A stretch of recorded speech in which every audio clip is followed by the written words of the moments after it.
Committee on Oversight and Government Reform will come to order, and without objection, the chair is authorized to declare a recess at any time. Thank you all for being here. It's an important hearing on a topic that has gone on for far too long.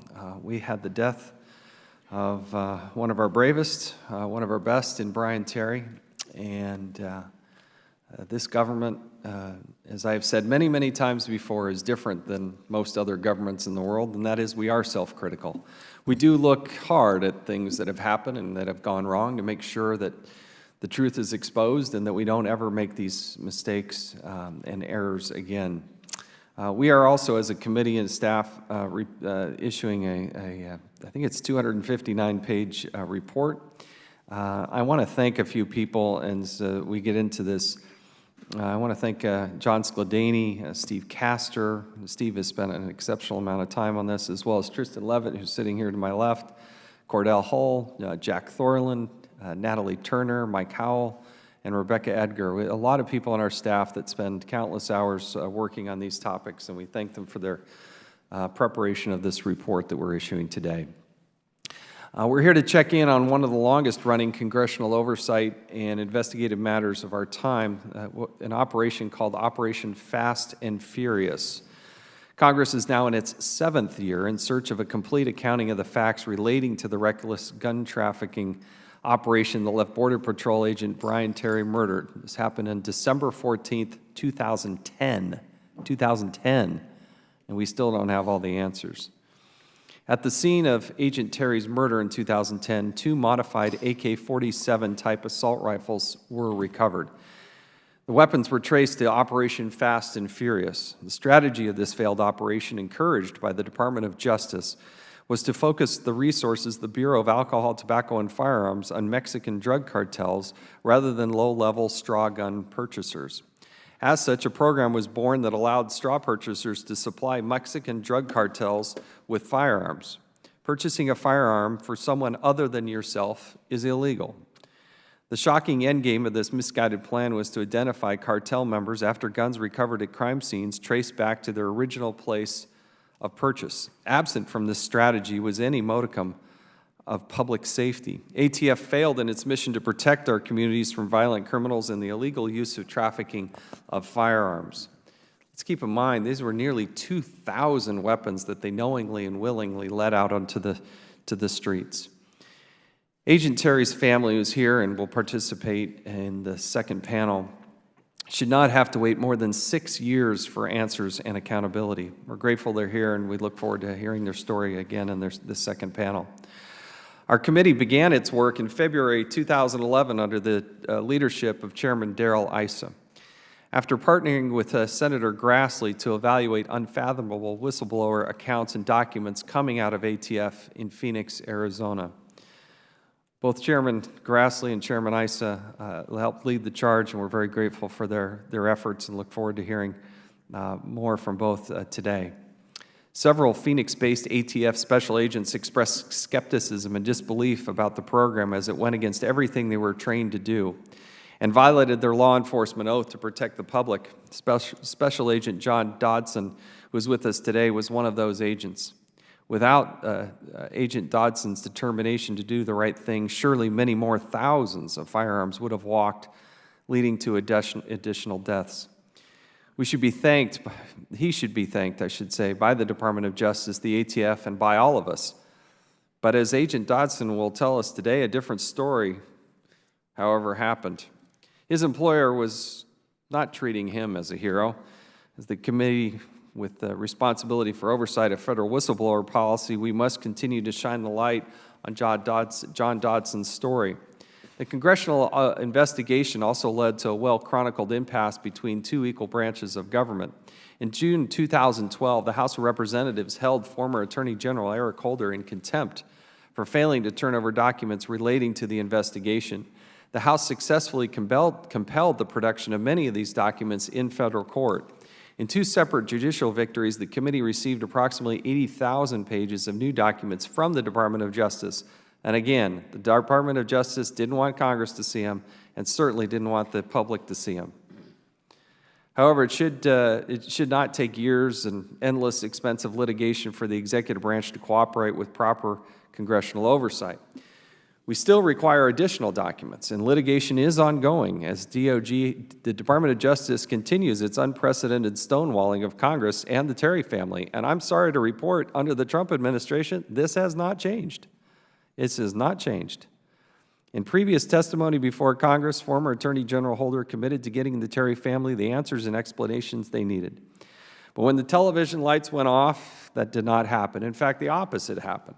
The Obama administration Justice Department went so far as to litigate against the Terry family. The Justice Department wrote briefs and argued in federal court against the family's efforts to intervene as a crime victim in the Fast and Furious prosecutions.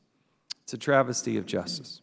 We look forward to hearing from Senator Grassley, Special Agent Dodson, and members of Brian Terry's family, including his mother and his cousin, Robert Heyer.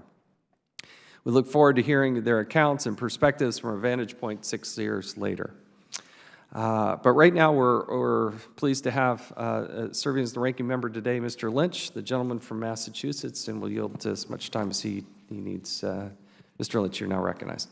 Thank you, Mr. Chairman, and Senator Grassley, you honor us by your presence here this morning.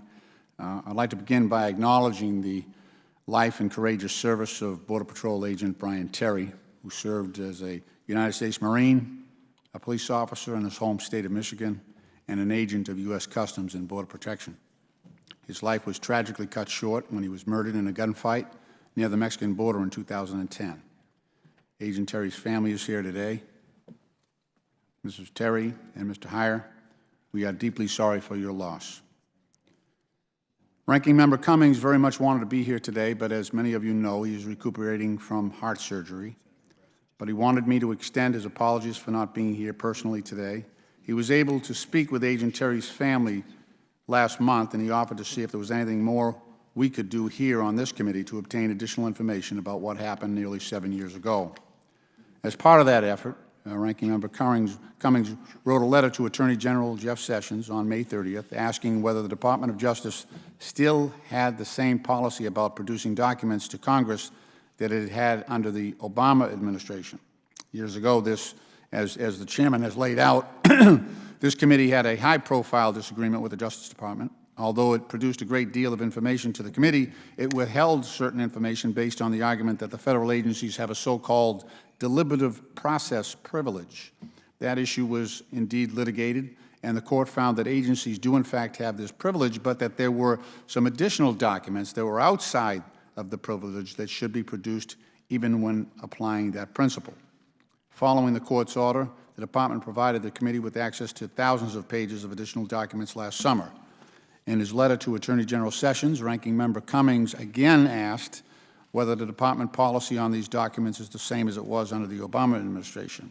He asked whether Attorney General Sessions is now asserting the same privilege that Attorney General Holder and the Obama administration did, or whether Attorney General Sessions has changed these policies to provide additional documents to the committee.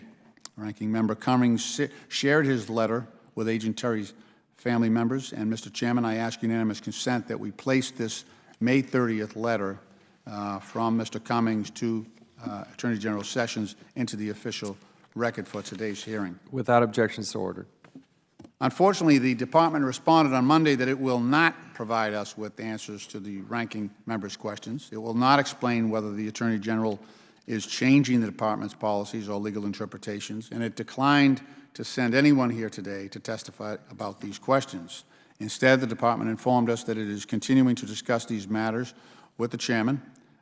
Because Democrats have not been invited to participate in those discussions, we have no idea whether Attorney General will let us have any of these remaining documents at this point.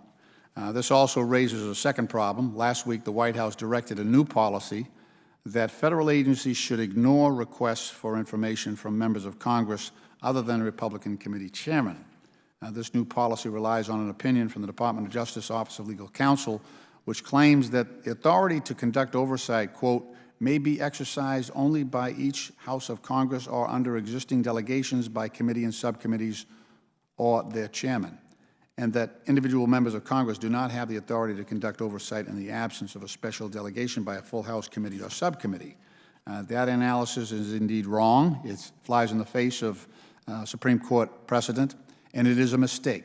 The great irony here is that we have the Honorable Senator Grassley testifying before us today, and he was responsible, I believe, for first bringing Operation Fast and Furious to light in 2011. And at the time, Senator Grassley was not a committee chairman. He was in the minority. But we congratulate him on his diligence and hard work. The Trump administration should acknowledge and respect the constitutional oversight role of every member of Congress, regardless of party, because we do our oversight in service of the American people, not on behalf of political parties, like the Terry family. As Senator Grassley wrote in a letter back in 2009 about the role of the minority, quote, as a senior member of the United States Senate and the ranking member of the Committee on Finance Committee, I have a duty under the Constitution to conduct oversight into the actions of executive branch agencies. Senator Grassley was right. Finally, I want to address an issue that was raised by the Terry family. When Americans are killed in the line of duty, as Agent Terry was, their family members deserve our support. And today I'm asking that the Department of Justice review its policies and procedures for supporting the families of those who lose their lives in service to our country. I hope the Chairman and other members of the committee will join me in that request, and by working to ensure that the victims' families are supported, we can honor Agent Terry's legacy. Thank you, Mr. Chairman, and I yield back the balance of our time. I thank the gentleman. I would simply note that I actually concur with your notion that if the Department of Justice is taking a position that they should not respond, but only respond to chairmen, I think that is a dangerous and unsustainable policy. And so I just want you to know that I concur with you. I want members to know we'll hold the record open for 5 legislative days for any members who would like to submit a written statement. We'd now like to recognize our distinguished witness on the first panel, the chairman of the Senate Judiciary Committee. But in order to properly introduce him, I'd like to recognize a colleague, the gentleman from Iowa, Mr. Blum, as well as Mr. Ice after that. Mr. Blum, you're now recognized. Thank you, Mr. Chairman. It's my pleasure today to introduce my friend and fellow Iowan Senator Charles Grassley. Chairman of the Senate Judiciary Committee, Senator Grassley recently began serving his 7th term in the United States Senate. The former chairman of the Senate Finance Committee, Senator Grassley also served in the Iowa House and the U.S. House before coming to the Senate. Senator Grassley has been an important partner to this committee in fast and furious investigation, and we're privileged to have him join us today. As co-chairman of the Senate Whistleblower Protection Caucus, he's a tireless advocate for whistleblowers, including Special Agent John Dodson. This investigation has shown the important role whistleblowers play in enabling Congress to conduct oversight of the executive branch. After unsuccessfully raising his concerns within the Department of Justice, Special Agent Dodson contacted Senator Grassley's office in 2011. In January of that year, Senator Grassley wrote a letter to the ATF regarding the allegations and later partnered with this committee to better understand the fast and furious operation and determine if there was any wrongdoing, abuse of authority, or failed supervision. During that investigation, the Justice Department falsely denied that law enforcement officers had allowed straw purchasers to buy firearms illegally and trafficking them without being apprehended, directly contradicting the claims of whistleblowers. The Department of Justice was later forced to withdraw their denial. Armed with information provided by whistleblowers, Senator Grassley and this committee have continued to press Department of Justice for documents related to Fast and Furious, resorting to the court system when necessary. Senator, I thank you for being with us today. We appreciate your hard work on this matter and are looking forward to your testimony today. Thank you for being here, and I yield back. Thank you. We'll now recognize Mr. Ice. Thank you, and thank you, Mr. Chairman, for this special honor. I'll be brief. Chuck, thank you. You know, many on this dais here were not in Congress when you began your effort 6+ years ago, and apparently many don't understand that you were in the minority and they were seeking not to, in fact, cooperate. And it was through a partnership with your staff, which were excellent and added so much to this committee, with your use of, although minority, your voting capability, my ability to write subpoenas and then the leadership's willingness to go all the way to contempt, that we are here today with what we know, knowing that we don't know everything. So I join with the chairman and today's ranking member in saying, yes, I believe the minority should be heard and should be reasonably answered. I would say, though, that our great partnership, one that I will cherish, started with their assumption that they would give you a lie as a letter, and then for 10 dogged months stick by that lie, and only with your tenacity were we able to get beyond that. So I'm just happy to be able to thank you today, Senator. Thank the gentleman. Again, Senator Grassley, we're honored to have you here as the chairman of the Judiciary Committee. The time is now yours, sir. Those are very kind introductions. Thank you very much. And before I read, I would like to thank Chairman Chaffetz and Ranking Member Lynch, not only for the opportunity to appear here, but also I listened to your remarks about two things, whistleblowing and oversight, and they're kind of connected. And I want Mr. Lynch to know that I still stand by my 2009 letter, and I'm glad that everybody else so far that has spoken on this committee realizes that sometimes you're in the majority and sometimes you're in the minority. There's a process that has to be available. So I'm going to be responding in a letter to the White House in a day or two to those recommendations they put out, that I disagree with them and why I disagree with them. And I think a new phrase in this town is very appropriate for what this issue is all about, because the word drain the swamp doesn't necessarily mean fire people or get rid of organizations. It means change the culture in this town. And one of the cultures is, whether you have Republican or Democrat presidents, the bureaucracy is sometimes embarrassed by what they do, and we want to expose it. And we want to expose it because transparency brings accountability.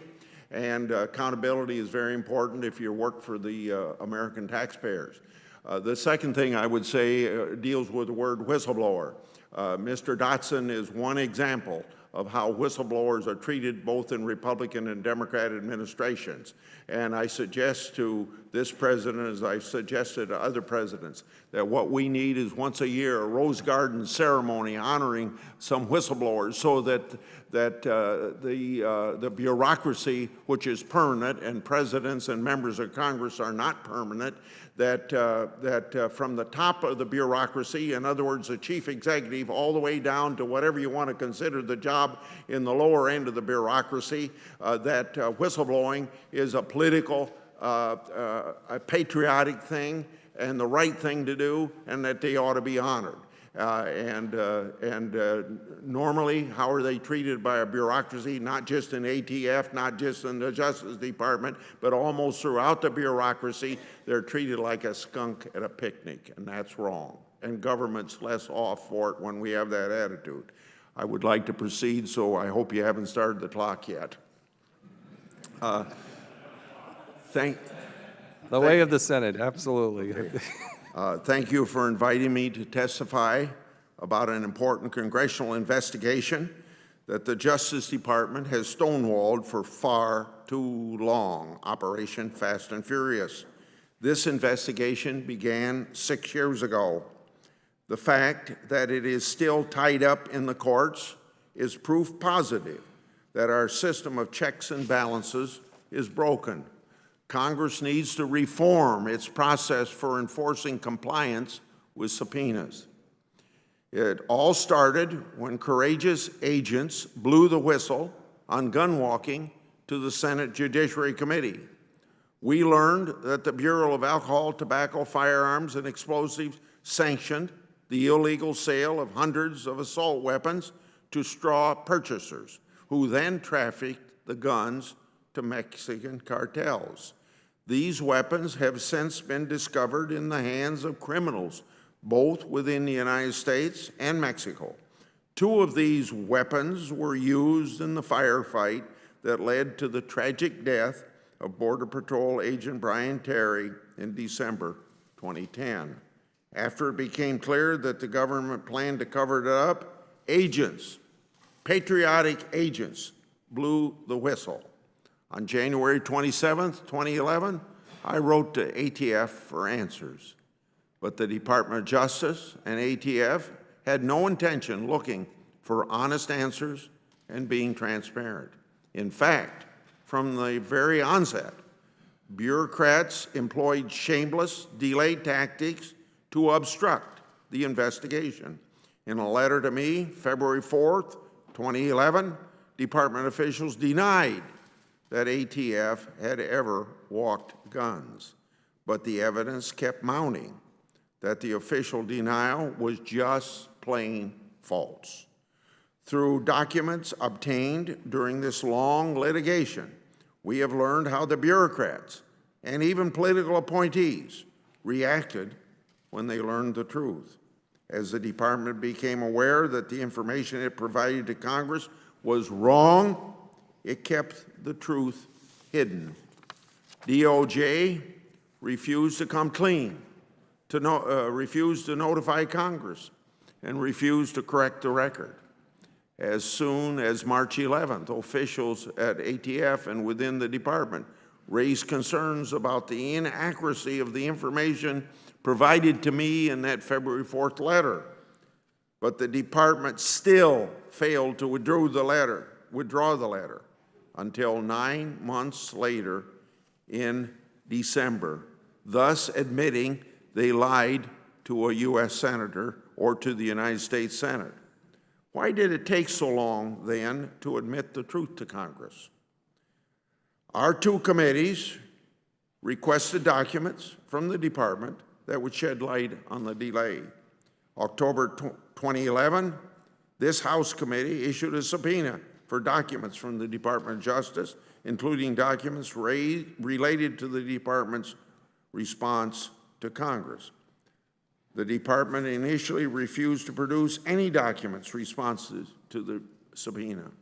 It refused to assert any privilege at that time or provide a log of withheld documents so that this committee could consider whether there were any legitimate reasons for not providing those documents.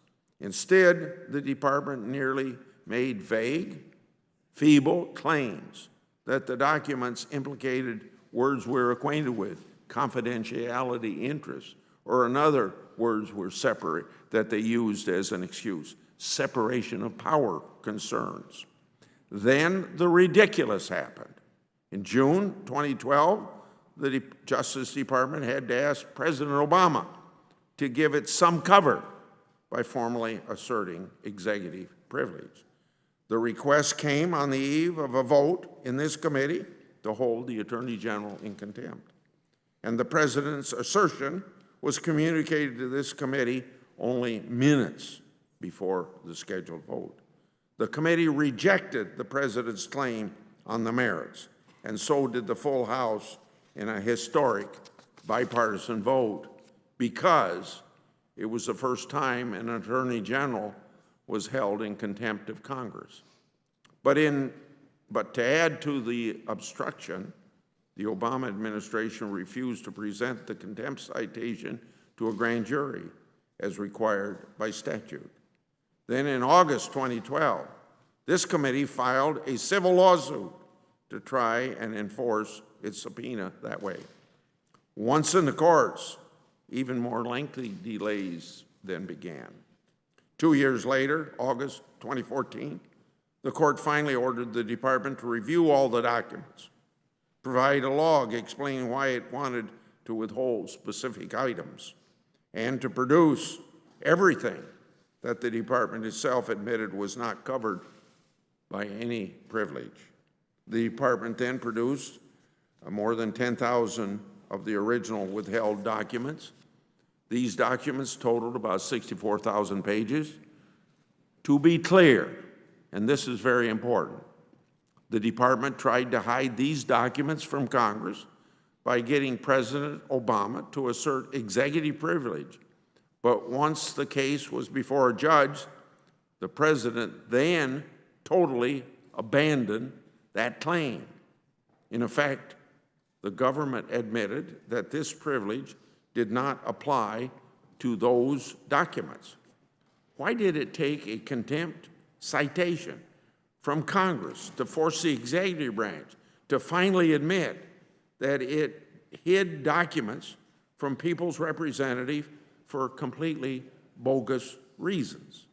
Attorney General Holder preferred to be held in contempt rather than admit the authority of this committee to compel production of the documents through a subpoena, even documents that the Justice Department and the President did not believe were privileged.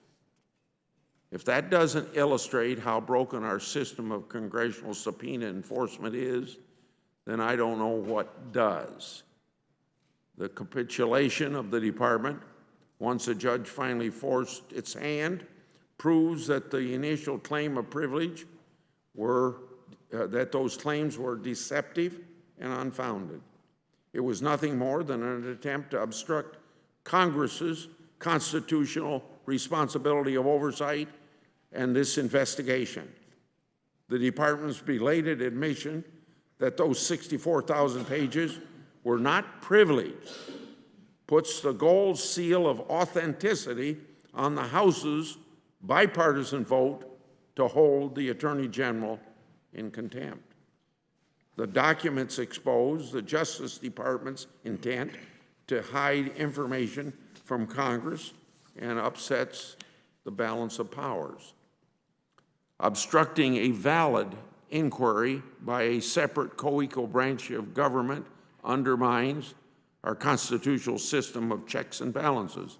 The documents show a highly politicized climate at the Obama administration's main justice, focused more on spin and cover-up than on transparency and fact-finding. Now, despite the court's orders to the department to produce documents that were admittedly not privileged, the judge's opinion as a whole is problematic, and we have to take a good look at that. Although the judge also later ordered the production of more material, the judge's reasoning is fatally flawed. The judge erroneously concluded that certain of the department's underlying privilege claims, although waived, were valid. The judge gave the House a victory in practice, but gave the department a victory on principle. By splitting the baby in this way, the opinion seeks for the first time to push the scope of executive privilege outside the White House to cloak low-level government bureaucrats in secrecy. This is new and unprecedented territory. It is a major threat to the oversight powers of the legislative branch. The President should not be able to shield information in all the vast agencies and departments of government from congressional scrutiny. If it has nothing to do with the advice to the President by his advisors, then why should it be privileged? That is why the House must push forward with its appeal to get the district court's opinion overturned. The so-called deliberative process privilege is no constitutional privilege at all. It is common law doctrine and a statutory exception under the Freedom of Information Act only. It only applies to discussions about the formulation of policy and only before a final policy decision has been made. The privilege should not extend to allow the department to hide its internal communications about responding to Congress. These communications were not to or from the President, and now we know that they largely focused on obstructing Congress and strategizing to avoid negative press coverage. These communications can hardly be characterized as forming Department of Justice policy, as the judge wants us to think, and should not even be protected by the deliberative process statutory exemption, let alone some new form of executive privilege. Now, this litigation has been ongoing for a long time. The American people, including this Terry family, the Terry family, they're right here. They're right here to remind us of what government can do that's illegal and get away with it. They remind us of what can be done when whistleblowers that are politically conscious or patriotically conscious come forward. So let me start again. The American people, including the Terry family here with us today, deserve a complete accounting for questions posed in this investigation that began with people coming to me in 2011. It has been, as we've repeated so many times, 6 long years. We are still waiting. But this is not just about documents in Fast and Furious. This case also must be considered from the perspective of the institutional role of Congress of Oversight. So, I urge you all to take off your partisan hats for a moment. Imagine if the shoe were on the other foot. This case has broad implications for the ability of elected representatives of the American people to do our constitutional duty to act as a check on the executive branch of government. Clearly, Congress needs to do something. It cannot take years for this body to get answers from a co-equal branch of government about information that has no legal basis to stay hidden from the representatives of the American people, and a proper check to make sure that the executive branch does its job of duly enforcing the law. That is why I am working with my colleagues on proposals to modernize the rules of engagement in congressional oversight. We need a package of rules and legislative changes so that responders to congressional inquiries cannot rely on phony, privileged claims and delay tactics. These changes will make it easier for members of Congress to get the information they need to do their job for the American people that pay them and who they represent. So I look forward to continuing to work with my colleagues in both the Senate and the House on these proposals, and hope you will all join me.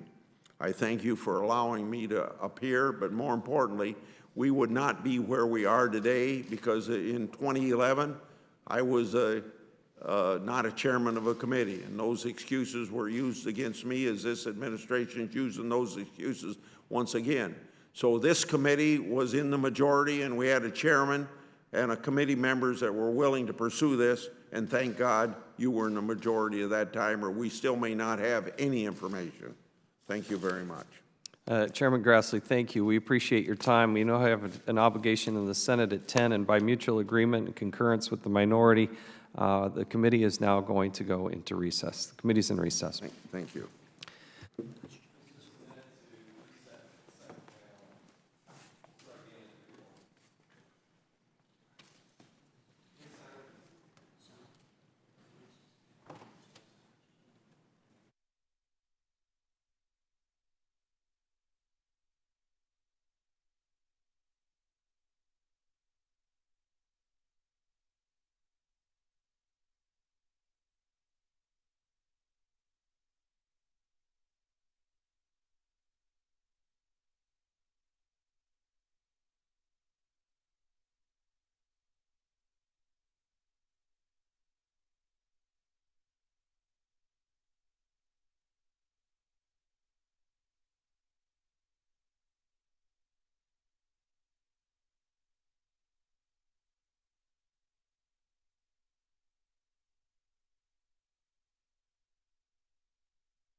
The committee will come to order. We're now here to recognize the second panel of witnesses. We're very pleased to welcome Ms. Josephine Terry. She is the mother of the late Border Patrol agent Brian Terry. And Ms. Terry, on behalf of all of us, both sides of the aisle, we thank you for your son's service, and God bless you. Thank you for being here and talking about a very difficult subject, and appreciate your bravery and your being here today. I'm sure this is not something in your life that you ever thought or chose to do, but we're honored and privileged to hear from you and want to hear your full story.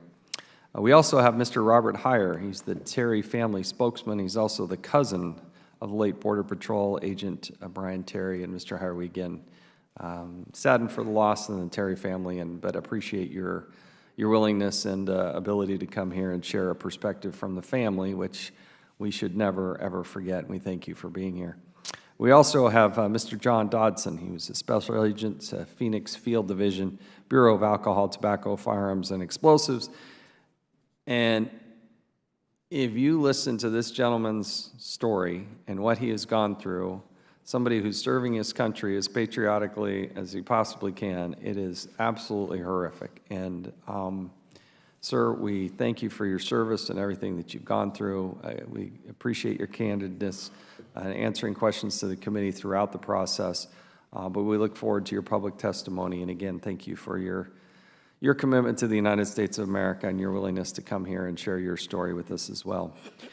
Pursuant to committee rules, all witnesses are to be sworn before they testify. So if you please, now that you've settled in, go ahead and stand back up and raise your right hand. Do you solemnly swear or affirm that the testimony you're about to give will be the truth, the whole truth, and nothing but the truth, so help you God? I do. Thank you. Let the record reflect that all witnesses answered in the affirmative. In order to allow time for discussion, we would appreciate it if you would limit your verbal comments to 5 minutes. We'll give you a little bit of leeway, but if you could limit that. Your entire written statement, as you have submitted, as the committee members already have, will be entered into the record. You're going to need to pull those microphones nice, tight, and close to your mouth, and then you just make sure you hit that talk button. There are lights there that will indicate, as Mr. Gowdy likes to say, green is go, yellow means speed up, and red means, okay, you actually got to stop. So pay attention to that if you could. But Mrs. Terry, you're now recognized for 5 minutes. Thank you. Again, push that talk button if you could. It should illuminate. Thank right. you. There you go. Mr. Chairman and members of the committee, good morning. My name is Josephine Terry, and I am the mother of Brian Terry. My son was first a Marine, a local police officer, and finally a Border Patrol agent. He loved his country and everything about it. He dedicated his entire adult life to the protection of the American people. Brian believed in truth and justice. Just over 6 years ago, Brian was on patrol in the Arizona desert. In the darkness, he was shot and killed by a drug cartel trafficker. I picked out my son's casket through weeping and tears. At his burial, Brian's coffin was covered with American flag. My only goal was to make sure he was laid to rest with honors. That honor has been insulted by cover-ups and deception by the very people he served. I refuse to also let our flag cover up the fact of why Brian died or allow it to hide from those who were responsible. I need you to help me. I need you to help me now. ATF, the Department of Justice, and possibly people even higher up in the government, knowingly intended to provide thousands of guns to the Mexico cartel. They gave their plan a glorious name, which was Fast and Furious. From the moment a bullet was fired from one of those Fast and Furious guns, from the moment that bullet entered Brian's body and ended his life, Brian's government, my government, your government began to hide the truth. One of ATF's Fast and Furious leaders dismissed Brian's death by saying, "You have to scramble a few eggs to make an omelet." That man has since been promoted by ATF and given awards by the Justice Department. Did you know that? ATF and DOJ made sure that all those involved were given new jobs or allowed to retire with their government pensions and benefits. No one was punished or prosecuted. When I pay my taxes and when you pay yours, we are funding the comforts of those who helped murder my son. We know that Brian encountered bad people that night he was killed. We know there was a gun battle. We know Brian was shot and killed. We know the gun used to kill him was fired by a drug trafficker. We know the gun was put in the murder hands by our government, and there is so much more that we don't know. I need you to have President Obama's executive privilege order that hides many of the facts from Fast and Furious overturned. I need you to ask President Trump to keep the promise he made to my family on his campaign trail to let you see those documents. Only one possible motivation remains for all of those involved who have covered up Fast and Furious. That is to conceal their own shame and disgrace, quite possibly, their crime. I need you to find out why Fast and Furious was even allowed to happen. I also need you to find out why those involved were all given soft landings for their lives and their careers. And not just the lower level people, but just the scapegoats. But how high did the knowledge and approval go? Our country deserves the truth regardless of how embarrassing it may be. Brian believed in the truth and justice, and he died for it. What he never would have accepted, and what I cannot accept now, on his behalf, is the cover-up of the truth and the avoidance of justice. As the chairman and members of the Oversight Committee, I sit before you and plead with you to fulfill the jobs that you have been elected to. I am giving you my faith that as a public servant, you believe in truth and justice as much as Brian did. I have a picture of my son. He died for us, he died for all of us. He bled to death in the darkness of the Arizona desert, mostly alone to protect this company. Please protect Brian now. Put your party policies aside. Fulfill your obligations to the American people. Present all of the people who voted for you into office and demand answers and full accountability. And on behalf of my family and myself and my son, I ask you to please see this through to a truthful and just conclusion. Thank you. Thank you. Appreciate that. Mr. Heyer, you're now recognized for 5 minutes. Thank you, Mr. Chairman. Before I begin my comments, I just wanted to ask your indulgence. As I described the many indignities that the Terry family suffered over the last 6 years, no American family deserves to be treated like they have by their government. I see a lot of familiar faces here. Well, not a lot, but several familiar faces, and I want to thank those members that were here 6.5 years ago and 6 years ago, almost to the day. Thank you for your leadership, Chairman Issa, Congressman Gowdy, and the other members of the Oversight Committee that originally fought for truth and the answers that the Terry family deserved. I think it's fair to say that Americans maintain a strong disdain for dirty little secrets, especially when those secrets are being kept by government officials looking to hide poor judgment and misconduct. The death of Brian Terry in 2010 served as the catalyst that exposed a pattern of poor judgment and misconduct by several top officials in the Department of Justice, the U.S. Attorney's Office, and the Bureau of Alcohol, Tobacco, and Firearms. Despite Brian Terry's death, the full extent of the fatally flawed gun trafficking investigation known as Operation Fast and Furious was not immediately made known to the American public because government officials were keeping a dirty little secret. Good morning, Chairman Chaffetz, Chairman Issa, Ranking Member Lynch, Senator Grassley, and other honorable members of this committee. My name is Robert Heyer. I'm the cousin of slain U.S. Border Patrol Agent Brian Terry and chairman of the Brian Terry Foundation. It's been almost 6 years since I first appeared before this committee. When I was here last, the impact of Brian's death was still fresh, and the revelation that our government had provided the very weapons to the men that killed Brian was almost too shocking to believe. Over time, I have developed a better understanding of Operation Fast and Furious and the questionable behavior of the government officials involved in that secret investigation. My comments to this committee 6 years ago were tempered because of my strong belief that once the facts of this case were known, our President and our Attorney General would move quickly and decisively to fully investigate the investigation. Back then, I was confident that our leaders would ultimately find and hold those government officials responsible for the many failures of that poorly thought-out gun trafficking investigation. Even the members of this committee promised to fully investigate and seek justice in this matter. Over time, I saw a Department of Justice brimming with incompetence and arrogance.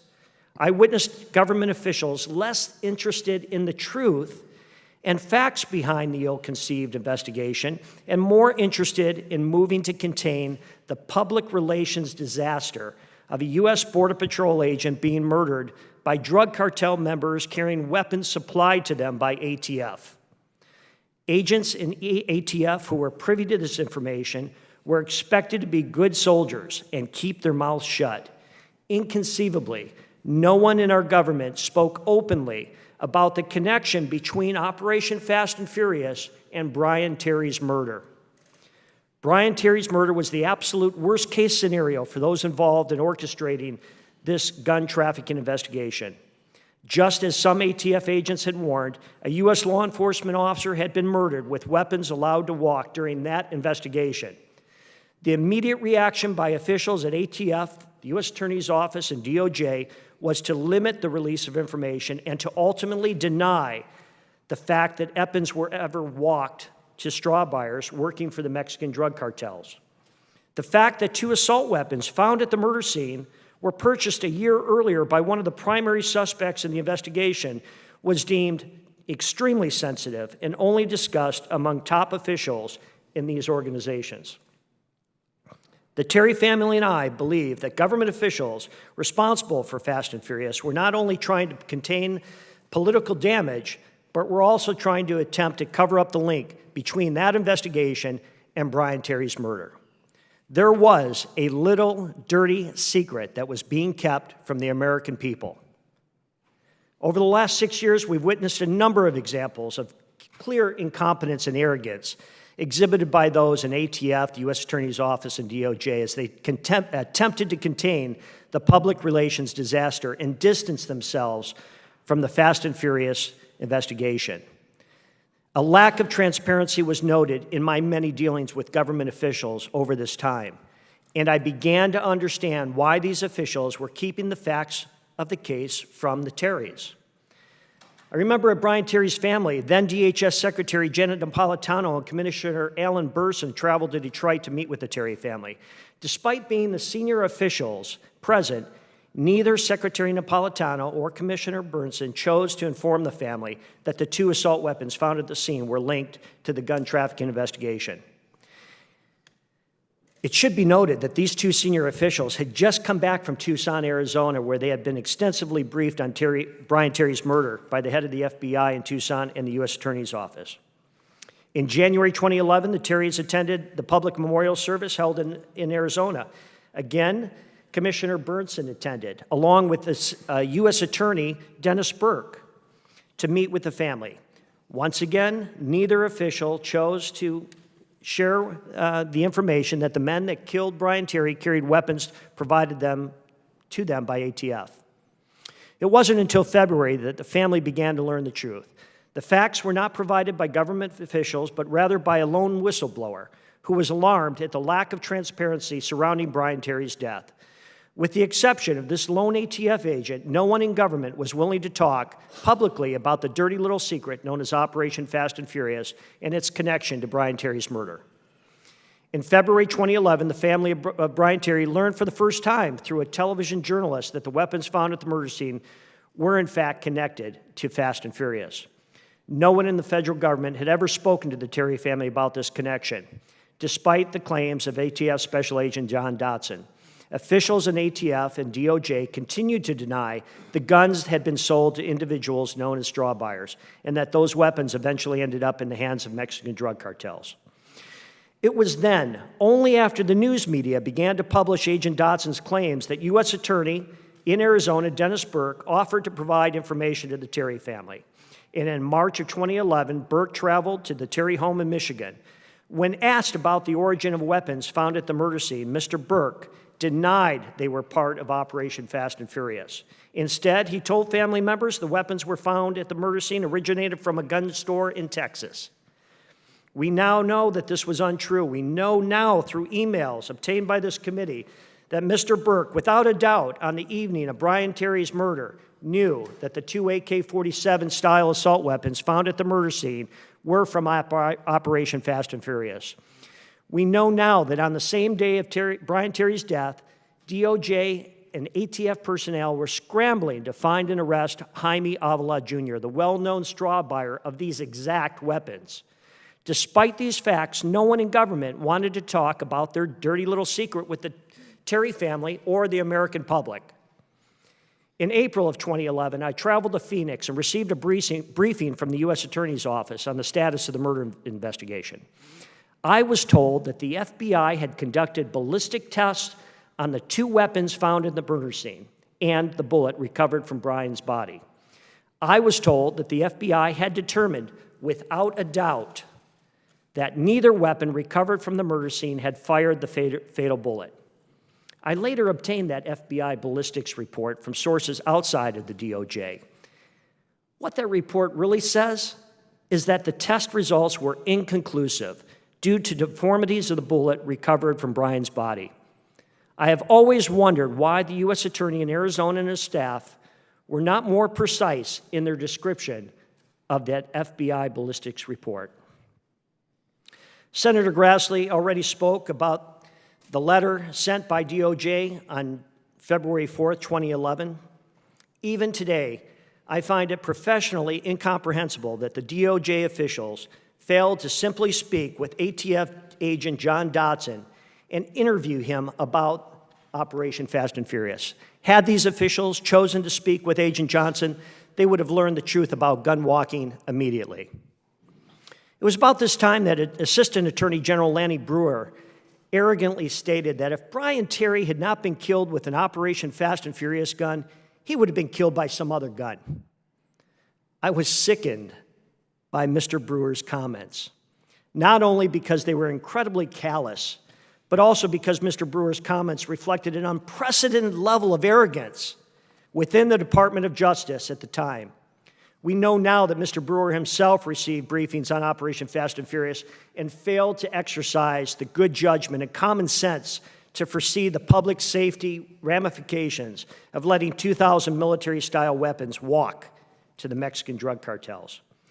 Mr. Brewer's callous comments also failed to take into account that Brian Terry and his BORTAC team would have used different tactics when trying to apprehend a drug cartel rip crew if they had only known that ATF and the Department of Justice had armed these individuals with state-of-the-art military weapons. If only Mr. Brewer, the DOJ attorneys, and the ATF bosses in Phoenix Field Division had not kept this dirty little secret from the U.S. Border Patrol. I believe that if Brian Terry and his team had known this information, chances are Brian would be alive today.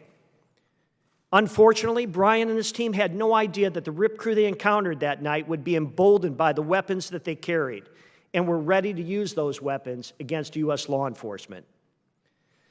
The most disappointing and demoralizing act of all for the Terry family was in June of 2011, when President Obama asserted executive privilege over documents being sought by congressional investigators.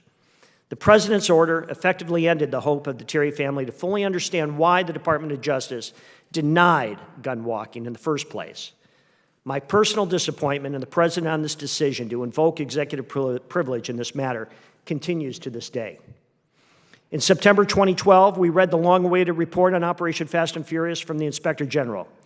The report identified several Department of Justice employees who bore particular responsibility for the many mistakes made in Operation Fast and Furious. It should be noted that these individuals have continued in their employment with the government despite the findings of the Agis report and the death of Brian Terry. Additionally, ATF's own professional review board had recommended termination for at least one of these individuals. Yet, ATF leadership failed to act on this recommendation. Instead, these employees were instructed to keep their mouths shut, and in return, they would be provided with private defense attorneys whose exorbitant fees would be paid by the American taxpayers. In 2014, I spoke with the lead special agent investigating the murder of Brian Terry.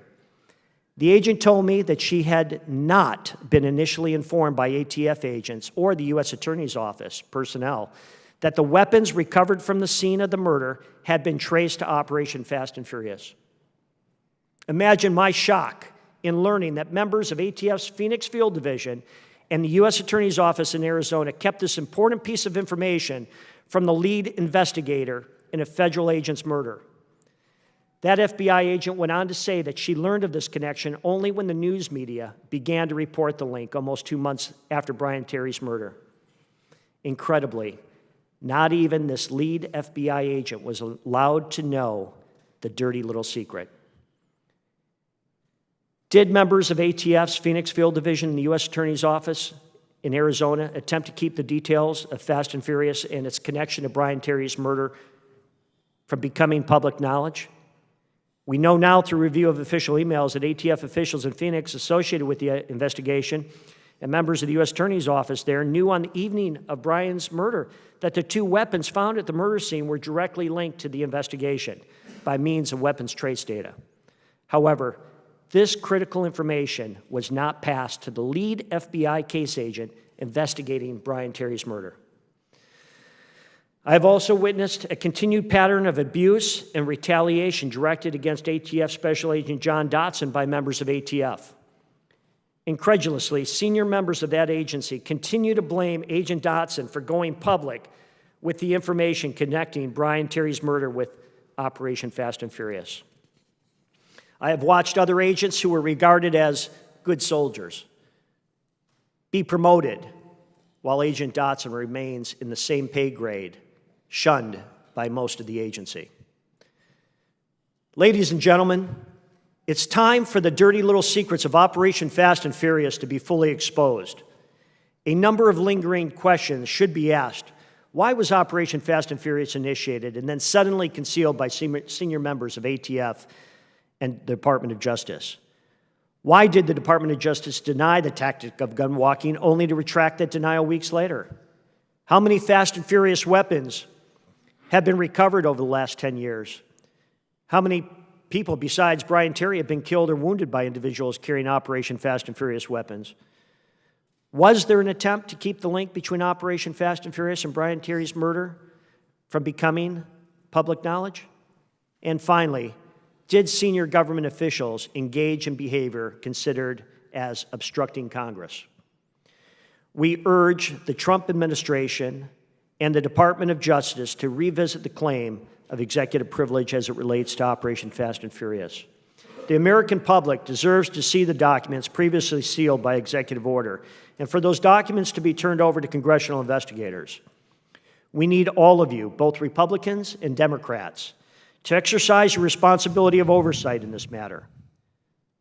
Brian Terry gave his life protecting the United States, and he deserves, at the very minimum, that we honor his sacrifice by demanding answers to the many questions left unanswered surrounding Operation Fast and Furious, and once and for all, putting an end to this dirty little secret. Mr. Heyer, thank you. We appreciate your testimony. Special Agent Dodson, you are now recognized. Thank you. Good morning, Chairman Chaffetz, Ranking Member Lynch, honorable members of this committee. Thank you for your continuing efforts and investigation into this and many other matters that come before you. Your duty is an important one. I'm honored and humbled to have received an invitation to again address this body and to take part, however small, in such a fundamental and important proceeding in the governing of our nation. It is a privilege that I do not take lightly. Nearly 6 years ago to the day, I sat at this table with my fellow whistleblowers as we described for you the ATF's ill-conceived and deadly gun-walking operation known as Fast and Furious. Today, I've been asked to return and to tell you what has transpired since, the aftermath, if you will. First, allow me to say that it is not my desire nor my intent to sit here and cry foul, purport myself as victim, or to seek sympathy. Nothing I say here today can compare to the ultimate sacrifice of Brian Terry or to the immeasurable loss and injustice suffered by the Terry family. I am here simply to tell you my story, and you will conclude from it what you will, but it is just that, mine alone, just one of many from an untold number of whistleblowers, each of whom have a story all their own, some having fared far better, some worse, but each important, each personal to them, and all worthy of being heard.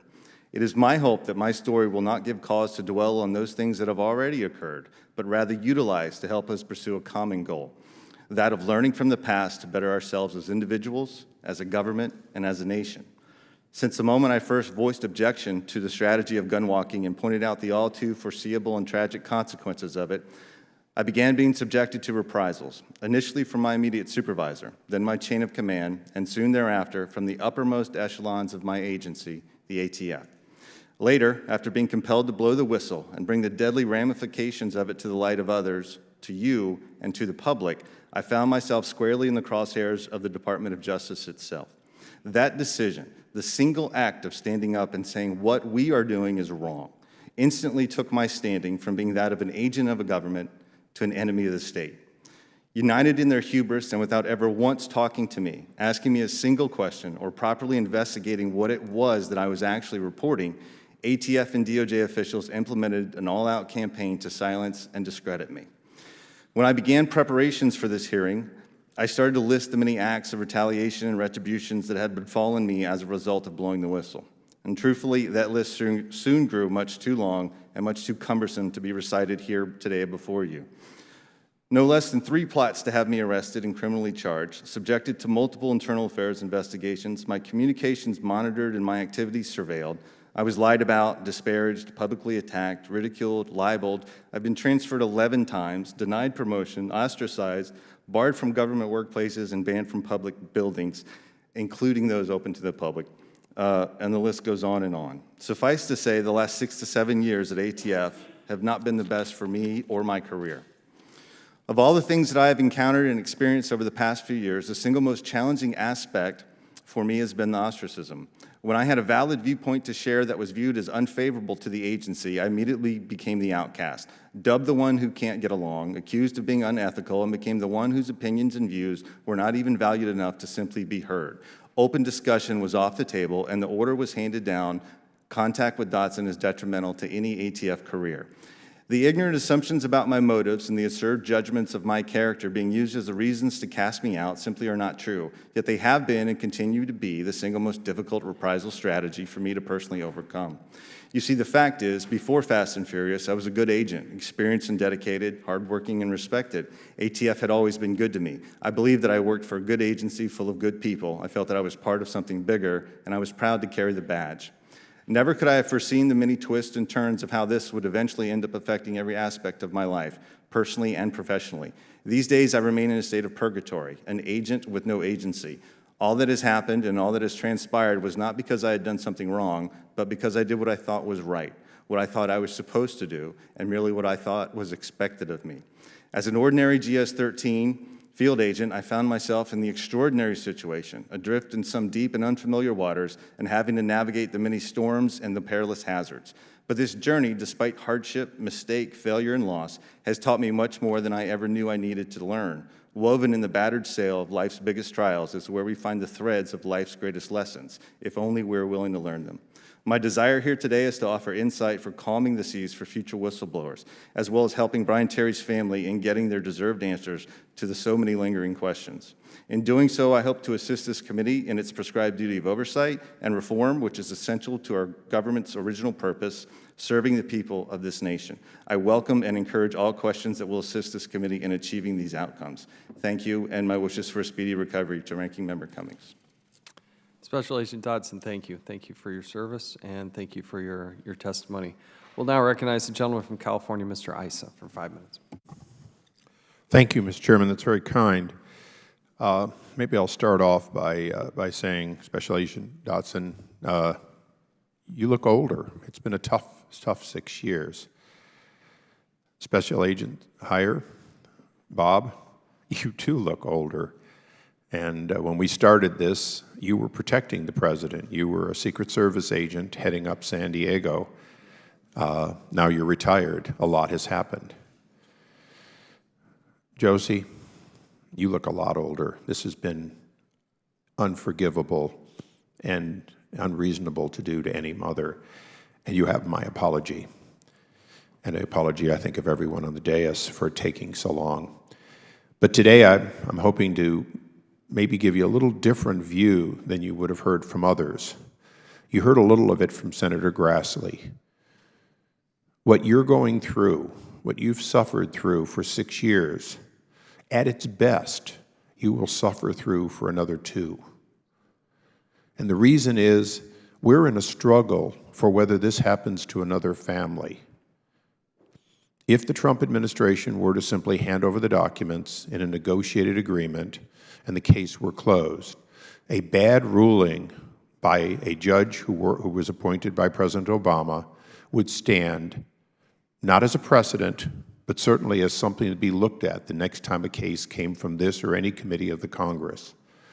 Only by having her bad ruling reversed by an appellate court will there be a clear understanding that the president's disingenuous, obstructive, false assertion of executive privilege was wrong, and the remaining documents not handed over voluntarily, or a portion of them, but rather for all time, an understanding that what you've gone through should be quickly dealt with in a matter of weeks or months, because a court would understand that there's a precedent that says very clearly the cover-up of a crime cannot be held. Now, to be honest, there's a good precedent. It was Richard Nixon's case, and it went all the way to the Supreme Court. In a matter of months, in a fraction of what you've gone through, the court decided those tapes were to be turned over. But for some inexplicable reason, the courts have slowed to a crawl the consideration of these cases.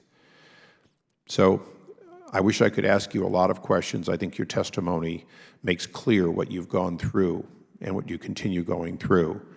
But if we're going to protect people like Special Agent Dodson, we're going to need a quick resolution of what they've given us and not a decade of waiting. And Mrs. Terry, Josie, if we're not going to have this happen again, we're going to need a strong reversal of a decision that, if you will, codified the wrongdoing of the Attorney General. Now, I presented a T-shirt to Senator Grassley, and it's a little bit lighthearted, but it really isn't. One of the documents that was covered up was his disdain for this committee and the work we were doing.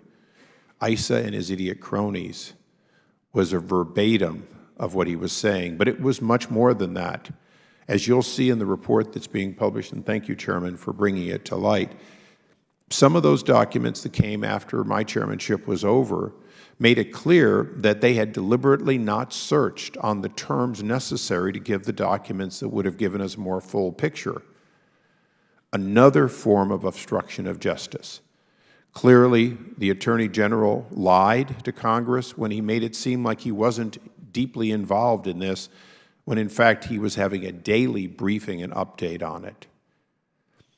So one of the things I'm going to say today is that I'm calling on the Speaker of the House to stop negotiations with the Trump administration, because nothing the Trump administration can give would guarantee that another family wouldn't go through exactly what you've gone through in the years to come.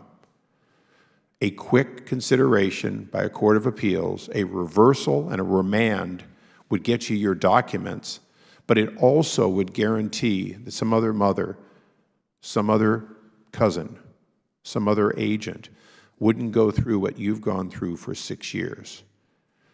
Now, that's not an easy request, but I hope as we all seek those documents, we also seek a codified solution to this.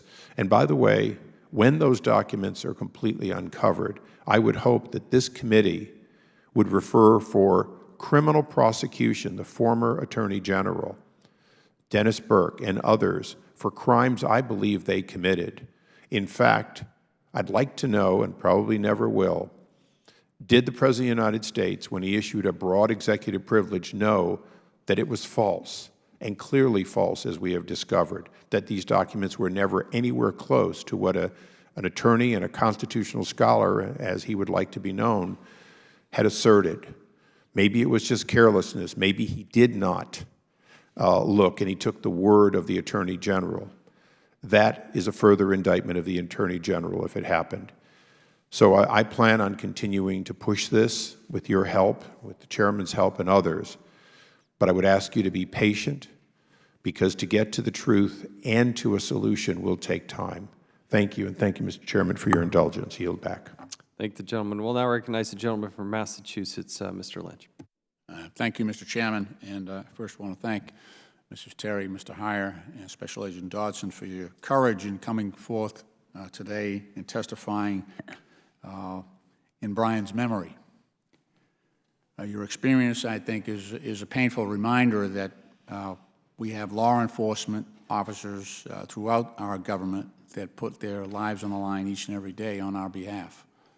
Brian Terry's life, I think, exemplified this dedication, not only as a Border Patrol agent, but also as a United States Marine and as a police officer back in Michigan. I do understand that a foundation has been created in honor and memory of Brian Terry, and I want to just take a few minutes today before this committee considering his legacy and his life and his courageous service. Mr. Heyer, I understand that you are the chairman, is it? Chairman of the Brian Terry Foundation, and one of its missions is to provide assistance to family members of Border Patrol agents who are injured or killed in the line of duty. Can you tell the committee a little bit about this? Well, thank you, Mr. Lynch.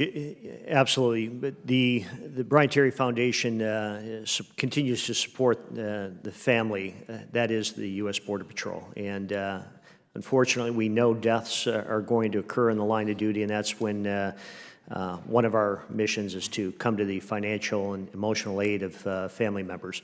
And the second big piece would be our scholarship program, specifically designed for men and women looking to go to college and earn a degree in criminal justice that are going to allow them to pursue careers in law enforcement. That's a great way to I think, carry on Brian's legacy. We did have one other issue up here before this committee that has some parallels. As many people remember, a young man from Massachusetts, my home state, Glenn Doherty, was actually killed on the roof of the Benghazi compound. He was a CIA contractor, and so under the regulations, under the Base Act of 1945, I believe, he was ineligible for a death benefit because of his status. And it was really the work of this committee and Democrat and Republican working together. We got the department to change their policy so that his family was able to receive the death benefit as they so deserved. He was a former Navy SEAL, had done multiple tours in Iraq and Afghanistan, and but because of the bureaucracy and the regulations, they were denied justice. And I just want to say that I would ask the Department of Justice to review its policies and procedures as well for responding to families such as the Terry family when federal agents lose their lives in the line of duty in defending this country. I would just say, Mrs. Terry, do you have anything that you'd like to add with respect to how Brian's legacy might be more appropriately remembered and supported, as well as his colleagues? Mostly Brian's legacy is remembered by his foundation. Like last year, we only got 15 scholarships. This year, we got 40. So. Wow. So the word is getting out, and he was all about learning. So I think that I think he would like that. Is the Justice Department a participant or a sponsor or a supporter of the scholarship effort? Could I? Not that I'm aware of, no. Okay, and you're the chairman, so you would know. All right. Again, I want to thank you for your willingness to come here. Special Agent Dodson, how can we help? How can we help you? You've shown a tremendous amount of courage in calling out the government when they were engaging in unlawful activity that endangered the citizens of the United States in complete dereliction of their duty. Are there things that this committee can continue to do to help you and make sure that you're treated fairly? Well, first of all, thank you, sir. I appreciate it. To be honest with you, and in short, I don't know. The problem, as I see it, or from where I sit, is not so much with the current leadership that we have at ATF. I don't believe they are directly responsible for any of the acts that have taken place since they took over the reins. But this culture that Senator Grassley talked about in his remarks to you is the problem. And I don't want to be that kind of person that comes here and tells you about the problems and doesn't offer you a solution, but quite honestly, I don't know how you fix it. Yeah. It's this middle management, this core, this bureaucracy that picks a side. And once sides are chosen, decisions are made, opinions are rendered, and it's done. And I don't know how you overcome that. I've been trying for almost 7 years now and have had absolutely no luck in doing so. But I appreciate it. I appreciate you having me here, and I appreciate everything that you guys are doing for the Terry family and for Brian's legacy. And as much as I appreciate the offer, again, I don't know. I don't have any request of you. All right. Thank you, and I thank you for your service, and I yield back the balance of my time. Thank the gentleman. We'll recognize the gentleman from South Carolina, Mr. Gowdy, for 5 minutes. Thank you, Mr. Chairman. Ms. Terry and Mr. Heyer, I want to begin by expressing our condolences and sympathies ongoing for the loss of your son, Special Agent Terry. And I want to ask you a question in just a moment, but Special Agent Dobson, there was a franticness, an obsessiveness exhibited by federal law enforcement officers with respect to narcotics, controlled delivery of pornography, even money, which is not inherently dangerous as firearms and narcotics and pornography would be. This obsessiveness, this franticness of never letting that walk.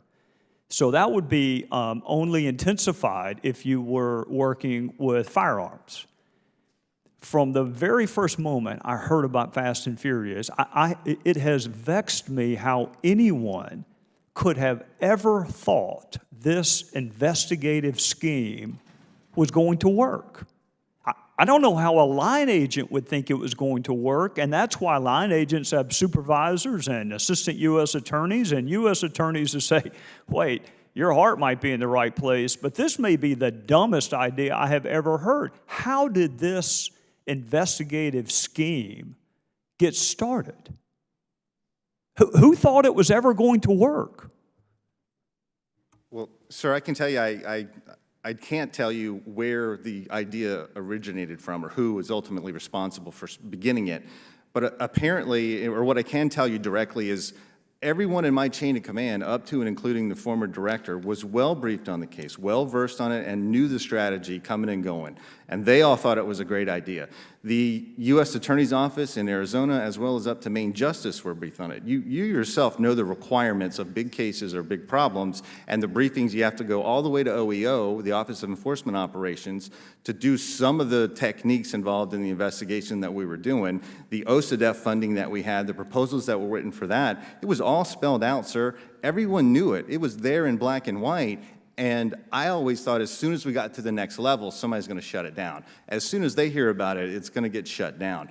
But that never happened. It kept getting more funding, more approval, more attaboys. The people that were running it were called to D.C. several times to brief it at headquarters, at special operations divisions, and over at Maine Justice. And it just seemed it was the new strategy. All the rule books that you and I are aware of were thrown out. I worked with DEA for a number of years. We were never allowed to walk dope, not a gram of it. And walking money was, we would have to go and work a case through a county to get approval to that. DEA would not authorize it. So when I heard that we were walking guns, it was completely alien to me. Well, I'm glad to hear that because it's alien to me too. I cannot imagine letting someone that you even suspect to be a straw purchaser purchase a firearm and then let that firearm navigate its way through the criminal element only to be recovered at a crime scene. I find it unfathomable that anyone could ever have thought this would turn out any differently than with the mother of a slain federal law enforcement agent and or ordinary citizen sitting at a table. I honestly, I have tried to give the benefit. I actually like federal law enforcement officers. I'm probably biased towards them. I'm just struggling to understand how this ever could have turned out any other way. As soon as the gun leaves the parking lot, unless you're maintaining constant surveillance, then you've lost the gun. And then if it crosses the border, God knows what you're going to do with it. And then when you learn they didn't even let our Mexican counterparts in law enforcement know what was going on, this is the most eminently predictable tragedy that I've been connected with since I've been in Congress. It could not have turned out any other way.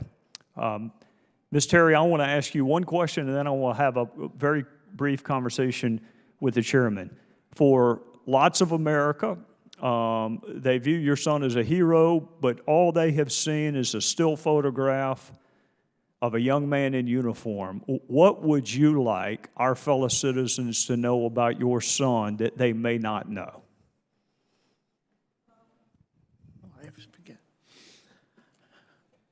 Brian was like a special person. He was dedicated. He was a true American. He was just dedicated to his country. He loved being in the limelight. He loved helping people, protecting people, and that's what he always wanted to do. Well, thank you. He was wired differently. The different uniforms that he wore, most of us are not wired to want to run towards danger. Most of us are wired to protect ourselves first and foremost and not others. So you raised an outstanding human being, and I know that, I hope that that provides some level of comfort to you even in the throes of your grief. In conclusion, Mr. Chairman, I would just say this.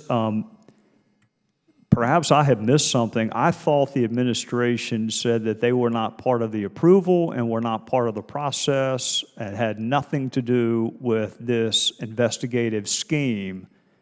So I guess I'm vexed in how you can use a defense of deliberative process if you were not part of the process. And I would encourage you to share this report with the chairman of the subcommittee that provides appropriations for the Department of Justice. His name is John Culbertson from Texas. And I would encourage you to share this report for this reason. We all have privileges and rights, and all across America, every day people waive those privileges and rights because there's an incentive to waive them. I would give DOJ an incentive to waive their privilege, and I might do it through the subcommittee chair on appropriations. Thank the gentleman. We'll now recognize the gentleman from Maryland, Mr. Raskin, for 5 minutes. Mr. Chairman, thank you very much, and I'd like to start by offering my appreciation and my continuing condolences to the Terry family. Mrs. Terry and Mr. Heyer, thank you for coming here today to share your story with us. Brian Terry was an extraordinary young man with an extraordinary legacy now, and thank you for putting it to use for whole new generations of idealistic young people going into law enforcement, as Brian was. I also want to associate myself very strongly with the remarks of Mr. Gowdy. I'm dumbfounded and baffled by this law enforcement technique, which just seems patently ridiculous to me. But again, I'm not steeped in the field, but it just doesn't seem to make any sense, this idea that was deployed in the Fast and Furious investigation. We were hoping to hear from Attorney General Sessions today, but I take it he declined to come or to send someone in his place. But Agent Dotson, I had a question for you. On January 27th of 2011, Senator Grassley, then the ranking member of the Judiciary Committee, sent a letter to ATF's acting director, Melson, requesting information about gun-running operations on the southwest border. And his letter marked the beginning, as I understand it, of the years-long investigation by Congress into Operations Wide Receiver and Fast and Furious. Can you briefly explain the role of Senator Grassley in launching the gun-walking investigations and bringing all of this to light? Yes, sir. The role of Senator Grassley and his staff was instrumental. Dare I even say life-saving for me at some point. They were the only ones at this level. Once DOJ had been informed, you have to understand, I didn't understand the concept either or how this was ever approved. So when DOJ or an ATF headquarters originally denied that they were ever doing this, I kept thinking, okay, well, as soon as it gets to the next level, then somebody's going to shut it down and we'll realize, well, that never happened. It was only Senator Grassley's office and his staff that listened to me and considered and looked at the evidence and the information that I had and started asking the questions about it. They were great. And Senator Grassley did it, to me, I believe, for no other reason than it was the right thing to do. He was in the minority at the time in the Senate, and as such, he was the minority leader and didn't have a subpoena power. Let me pause right there, if you could, because it goes to my point.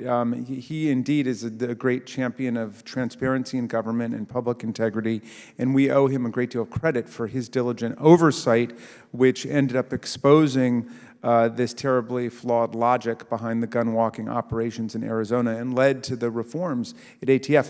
Unfortunately, we just learned of a serious barrier to Congress's ability to conduct exactly this kind of oversight that Senator Grassley was engaged in. Last week, it was reported that the White House had directed government agencies not to cooperate or respond at all to oversight requests from members of Congress who are not committee chairmen, in other words, from the minority side, as Senator Grassley was. And it appears to stem from a flawed new opinion from the Office of Legal Counsel saying that individual members, quote, do not have the authority to conduct oversight in the absence of a specific delegation by a full House committee or subcommittee.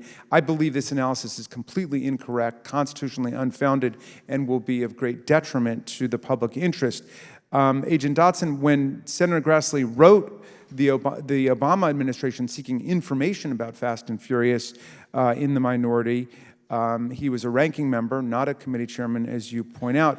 Do you agree that he still deserved a response? Do you think it's important for all members of Congress to be able to exercise the constitutional oversight power? First of all, I also want to say, after dealing with Senator Grassley's office and then Chairman Issa at the time, he and his staff, this committee staff, took up the gauntlet and helped us all immensely. And I just want to make sure that he's thanked as well, and your staff and Steve and just everyone. But to your question, sir, I am not an attorney. I don't necessarily know what those decisions. So as a matter of public interest, leaving as a matter of public interest, I can tell you what, I found it completely apprehensible or completely unacceptable to me that the administration would tell Senator Grassley, the ranking member of that committee, that he had no business to do oversight and that they weren't going to provide him any information or any documents. Yeah. Well, good. I appreciate that. And I will, Mr. Chairman, ask colleagues on both sides of the aisle to join me in urging the administration to respect all members of Congress and all of our oversight responsibilities. Happened to be a lie. That goes to another question, which is I do think that... So maybe it's about getting the truth in addition to who gets it. Number one, an answer, and number two, a truthful answer. With that, I concur. I think that's implied in the Constitution. The whole Constitution is based on the truth. It's based on the idea that that's why we have an oversight responsibility, because in a democracy, the people have the right to truth. I yield back, Mr. Chairman. The gentleman yields back, and as I just want to note, as I noted earlier, I agree with you. I think it is a dangerous precedent and unwarranted and unfounded to suggest that just committee chairman can initiate something that the administration would actually respond to. I think every member of this body, no matter which party you belong to and no matter who's in power, has a duty or responsibility. It's one of the core things we do is provide oversight over the executive branch. It's not just delegated to 18 chairmen. And thank you for your leadership on that, Mr. Chairman.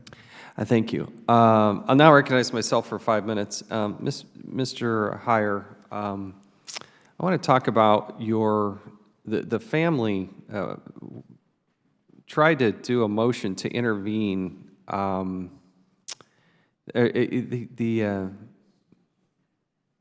During this prosecution, let me back up. The Terry family tried to get some rights from the Department of Justice. Tell us about that experience.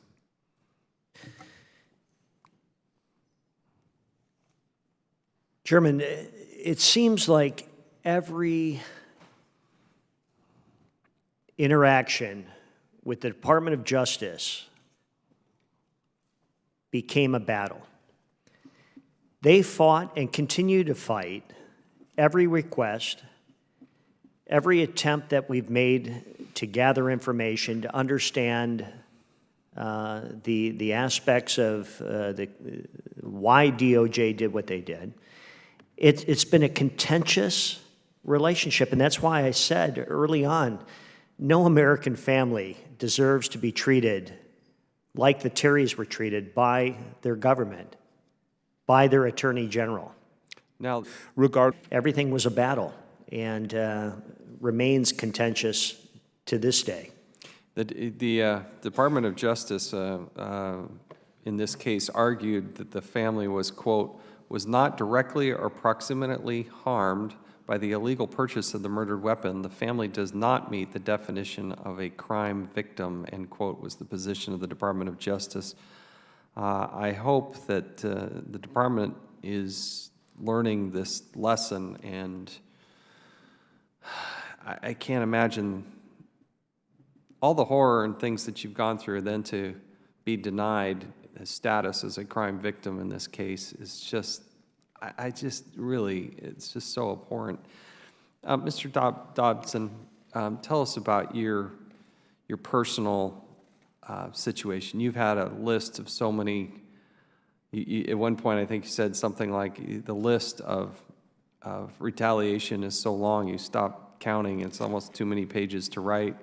Being banned from public buildings, things like that. You're still currently a special agent with the ATF, correct? Yes, sir, that's correct. Although I don't report to the ATF, I currently report to the FBI office in Tucson. Tell us about some of the retaliation that you and your wife and your family experienced. Well, again, I don't mean to dredge everything back up, but there were several attempts or threats to prosecute me criminally. There have been at least 3 internal affairs investigations that I was the subject of that I know about, and I didn't find out about those until after the fact. I've either been transferred or had to be transferred 11 times, transferred or reassigned. I have been routinely locked out of ATF computer systems, barred from ATF workspaces. I was libeled by the Department of Justice. A hit piece in a major publication was sanctioned on me. It just goes on and on, sir. What did the Inspector General, when they dove into it, what did they find?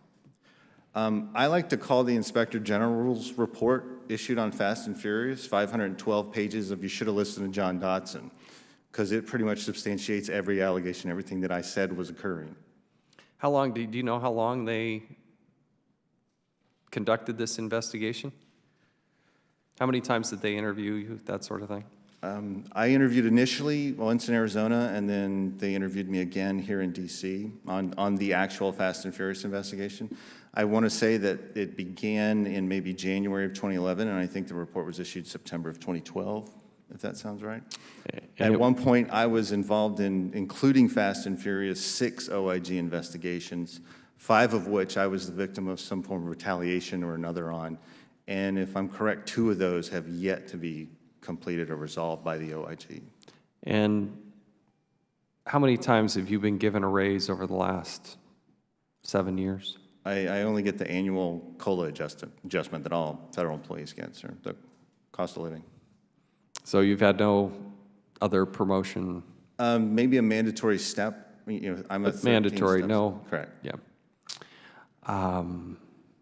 Again, something that we, as a committee, both sides of the aisle, we got to look out for the people that are the whistleblowers here. And lastly, I just want to say to Mrs. Terry, God bless you and your family. As Mr. Gowdy was pointing out, you know, there's some people that run to the call, they answer the call. I've been in those hills and not the exact spot where your son was, but that is tough duty. Whether in the light of day or the blackness, the darkness, knowing that people are flowing north with nefarious intent to go out. Oftentimes, it's amazing. You go out as I have with the Border Patrol. Most of the times, these people are going out by themselves. Maybe going with 2 or 3 other people. Maybe they're within radio shot, maybe not. But doing a service for this country that they are not, in my opinion, adequately compensated for, or thanked, or understood. But I can't thank you and your family and loved ones, and we feel for your loss. And we will continue to pursue this until we get to the bottom of it. And I hope that we can fully provide you all the answers that you deserve, and as we should. And with that, I'll yield back, and now we'll yield to Mr. Lynch. Thank you, Mr. Chairman. I know that the majority has prepared a report that's been referred to several times today. And I just want to say a few things about it. When you came into this position, Mr. Chairman, you said that you would do things differently than in the past, that you'd try to work on a more bipartisan basis when you could. And for the most part, I have to say, as a longtime member of this committee, you have done just that, and you should be commended for that. It's not an easy task, as the rest of Congress can testify to. For example, this committee conducted a very good bipartisan investigation of the Secret Service, and we issued a wonderful report that was adopted by every single member of this committee. It was unanimous. It took time to get there. We had a lot of investigation, a lot of hearings, but the final report had so much more authority to the Secret Service and to the White House, because it had credibility that came from Democrats and Republicans, and we all agreed on that. So when we received this report last night, very late, that's more than 250 pages. Of course, we were disappointed because we never got a chance. It's really an issue that as you can tell from the questioning today, we all support the Terry family. And so I know this investigation began with the previous chairman, so maybe the committee was just deferring to him on how to handle this process. But it's a shame, because I think the end report, if we had any input at all, which we have not, this is solely the majority's report, Democratic members who agreed with you were denied an opportunity to participate in this report. I think it would have had more force, I think, on behalf of the Terry family. I think it would have had more force if we had been allowed to be part of that. And so that's all I have to say on that, and that's just for future reference. And it's not to your criticism at all. You've been wonderful on this, but this was a little gap that occurred. The other thing is, we heard from Senator Grassley earlier today that he intended to do a letter regarding the obstruction of oversight. And I would just ask you, if you, on behalf of Ranking Member Cummings, if you would join us, pull this House committee together, and perhaps we could do a similar letter in support of the oversight. I think it would be helpful to ATF Johnson, Agent Johnson, and Dodson, and any others who might benefit from government oversight. And I think that's the spirit in which we're approaching this. I was just heard about this letter that Senator Grassley is putting together. Whether we, in a bipartisan way, join on that letter or we do our own separate letter, let's sort that out with the staff and members here in the next day or two, because it should not go unanswered. I agree with you there. Thank you. Thank you. We'll now recognize the gentleman from Georgia, Mr. Heiss, for 5 minutes. Thank you, Mr. Chairman. And with all my colleagues here, thank each of you for being here. And our hearts do go up. There's so many question marks in this whole thing, and we thank you for coming. Special Agent Dodson, let me go back to you. And as the chairman was just saying, your testimony with how you've been ostracized and outcast and all this kind of stuff is just inexcusable. You've explained even, in fact, what you just explained, even criminal charges, attempts for criminal charges. Were those charges related to the whistleblowing? They were partially, yes, sir, and in retaliation for it. They openly threatened to prosecute me with a violation of the grand jury 6E secrecy rule. They actually brought in an FFL in the Phoenix area and attempted to suborn perjury from him to indict me for witness tampering. They illegally transmitted classified material to me in an FBI skiff in Phoenix, which I had I had clearance for, but I had no need to know, in the hopes of prosecuting me for either its mishandling or its release. And they openly and very publicly tried to, or announced a desire to have me prosecuted for perjury for my original testimony here 6 years ago. And who is they? Well, sir, that's a good question. It's one of the ones that we could hope that this committee could ultimately answer one day. Some of them were members of my former chain of command. Others were Department of Justice officials. Okay, I want to come back to that here in just a few moments. Are you aware of others besides yourself who suffered for coming forward to blow the whistle? Yes, sir, many. And there are many that still suffer. Like I say, my story is just that. It's from me, but there are other agents that have attempted to blow the whistle or bring forth, misconduct and mishandling by the agency, both my agency and other agencies, but they are still, in turmoil. They're still just getting chewed up in the gears of government, and it's this cultural aspect of it, this bureaucracy and the size of the entities that they are, that keeps a lot of them from ever being heard, that prevents them from getting the opportunities like I have here. And this is one of the reasons that I don't take this lightly at all. This is, I can't tell you, we could fill this room and several more just like it with other people that have been through situations similar that I have, that have a story to tell, and it's just as important, and it's happening to them every day. And we don't take it lightly either. So you would say that there's obviously many people who, for fear of the retaliation, are not going to blow the whistle because they've seen what's happened to you and others. Would you agree with that?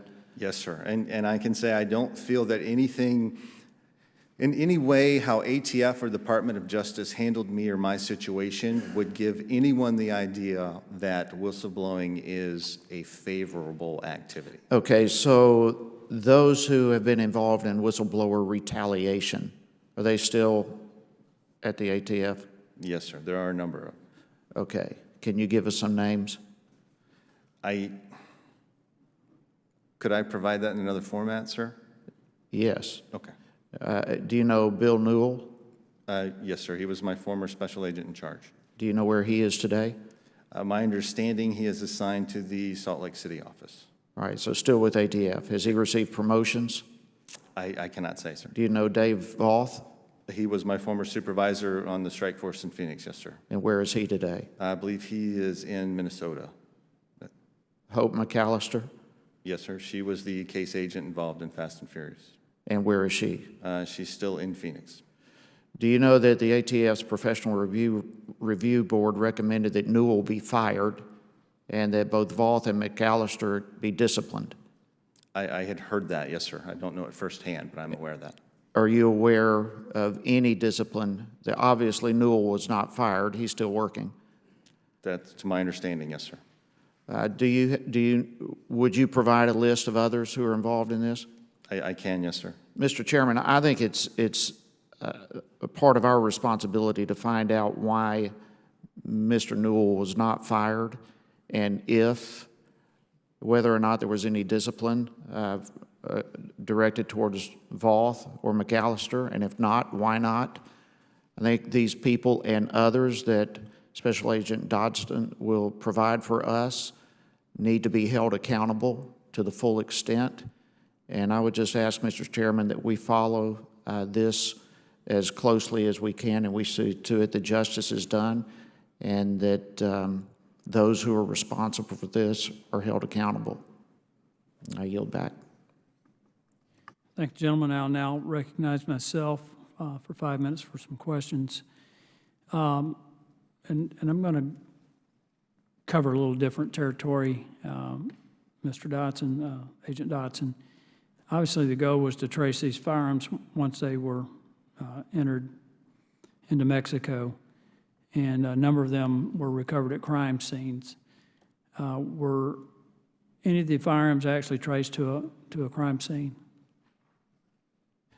Yes, sir. Several of the firearms, a number of which were recovered at crime scenes in Mexico and some on this side of the border.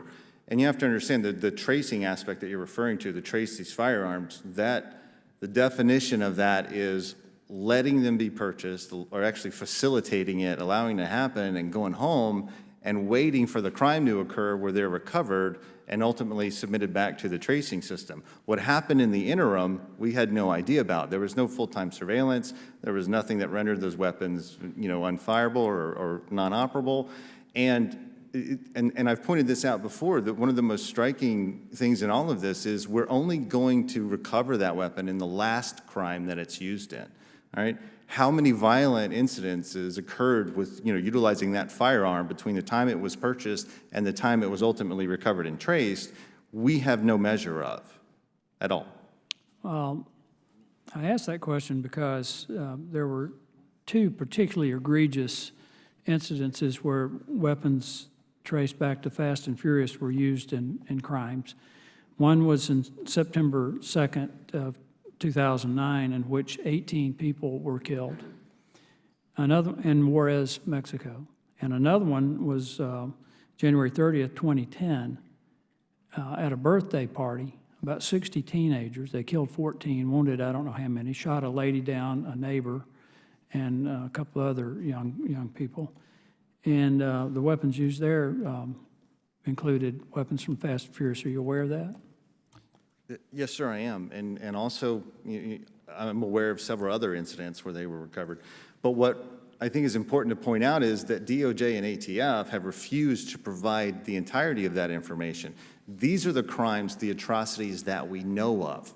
How many are there that we don't know of that were recovered and a firearm was traced back to this program? That information has never been fully provided to this committee. That's murder and mayhem on a massive scale. It's on a very large scale, yes, sir. And obviously, Ms. Terry, we're here about Brian. Both of these crimes, these murders of these 32 people occurred before your son was murdered. And as far as I know, I wasn't in Congress at the time. I came in 2015. I was elected in 2014. As far as I know, the committee, unless somebody else has information about this, I don't think this committee knew about that. And I'm going to take this a little bit farther. It just seems the height of hypocrisy, first of all, for the previous administration to interfere with the investigation and the truth regarding Border Patrol Agent Brian Terry and his family, and we owe that to you. But also to have been signatories to a United Nations treaty banning the proliferation of small arms. And at the very time they were trying to push this through Congress, they were trafficking arms into Mexico. And Agent Dotson, are you aware of any weapons from Fast and Furious or other ATF operations that entered other countries besides Mexico? No, sir, I'm not for sure if other countries were involved, but I know that this strategy, as it was run out of the Phoenix office, was referred to as the Phoenix strategy. And it was being exported to all the field divisions along the southwest border. This was the golden plan for how, and this is what it boils down to combat illegal firearms trafficking by illegally trafficking firearms was the model that was going to be in place. So Fast and Furious was one case from one office in one field division. But there were other operations being run out of other offices, though, weren't there? Yes, that sir. involved Colombia and Honduras and Venezuela. I cannot say for sure, but I've heard things to that effect. Yes, sir. Do we know if the weapon that was used to murder AFT agent Sammy Zapata was a weapon used that came through Fast and Furious? Yes, sir. That's been concluded that the firearm used in the murder of Agent Zapata was traced back to the Fast and Furious program. It's my understanding. As tragic as the death of Border Patrol agent Brian Terry is, the deaths of so many other people, not citizens of the United States, as a result of having access to firearms provided by an agency of the United States. The fact that that's not bigger news, that that's not a scandal, is stunning. I think we owe it to the Terry family, but we also owe it to the American people to get to the bottom of this. With that, now I'll recognize the gentleman from Oklahoma, Mr. Russell, for 5 minutes. Thank you, Mr. Chairman. And Mrs. Terry, thank you for being here today. It's important that we always put a human face back on these issues, and you not only help remind us of the honor of Special Agent Terry and his sacrifices, but also our responsibility to make sure that the honor of everyone else remains intact in this process. And keep up the fight. There are a great many of us here that intend to keep it up with you. And so I thank you for your presence here today.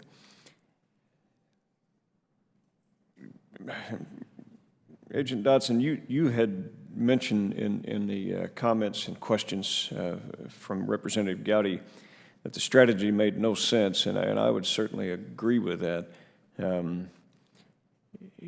That as a former drug enforcement officer, you would never walk drugs. We would never see a situation where firearms would walk. And as the chairman has alluded to and even stated, what would be behind this and what were the causes of it?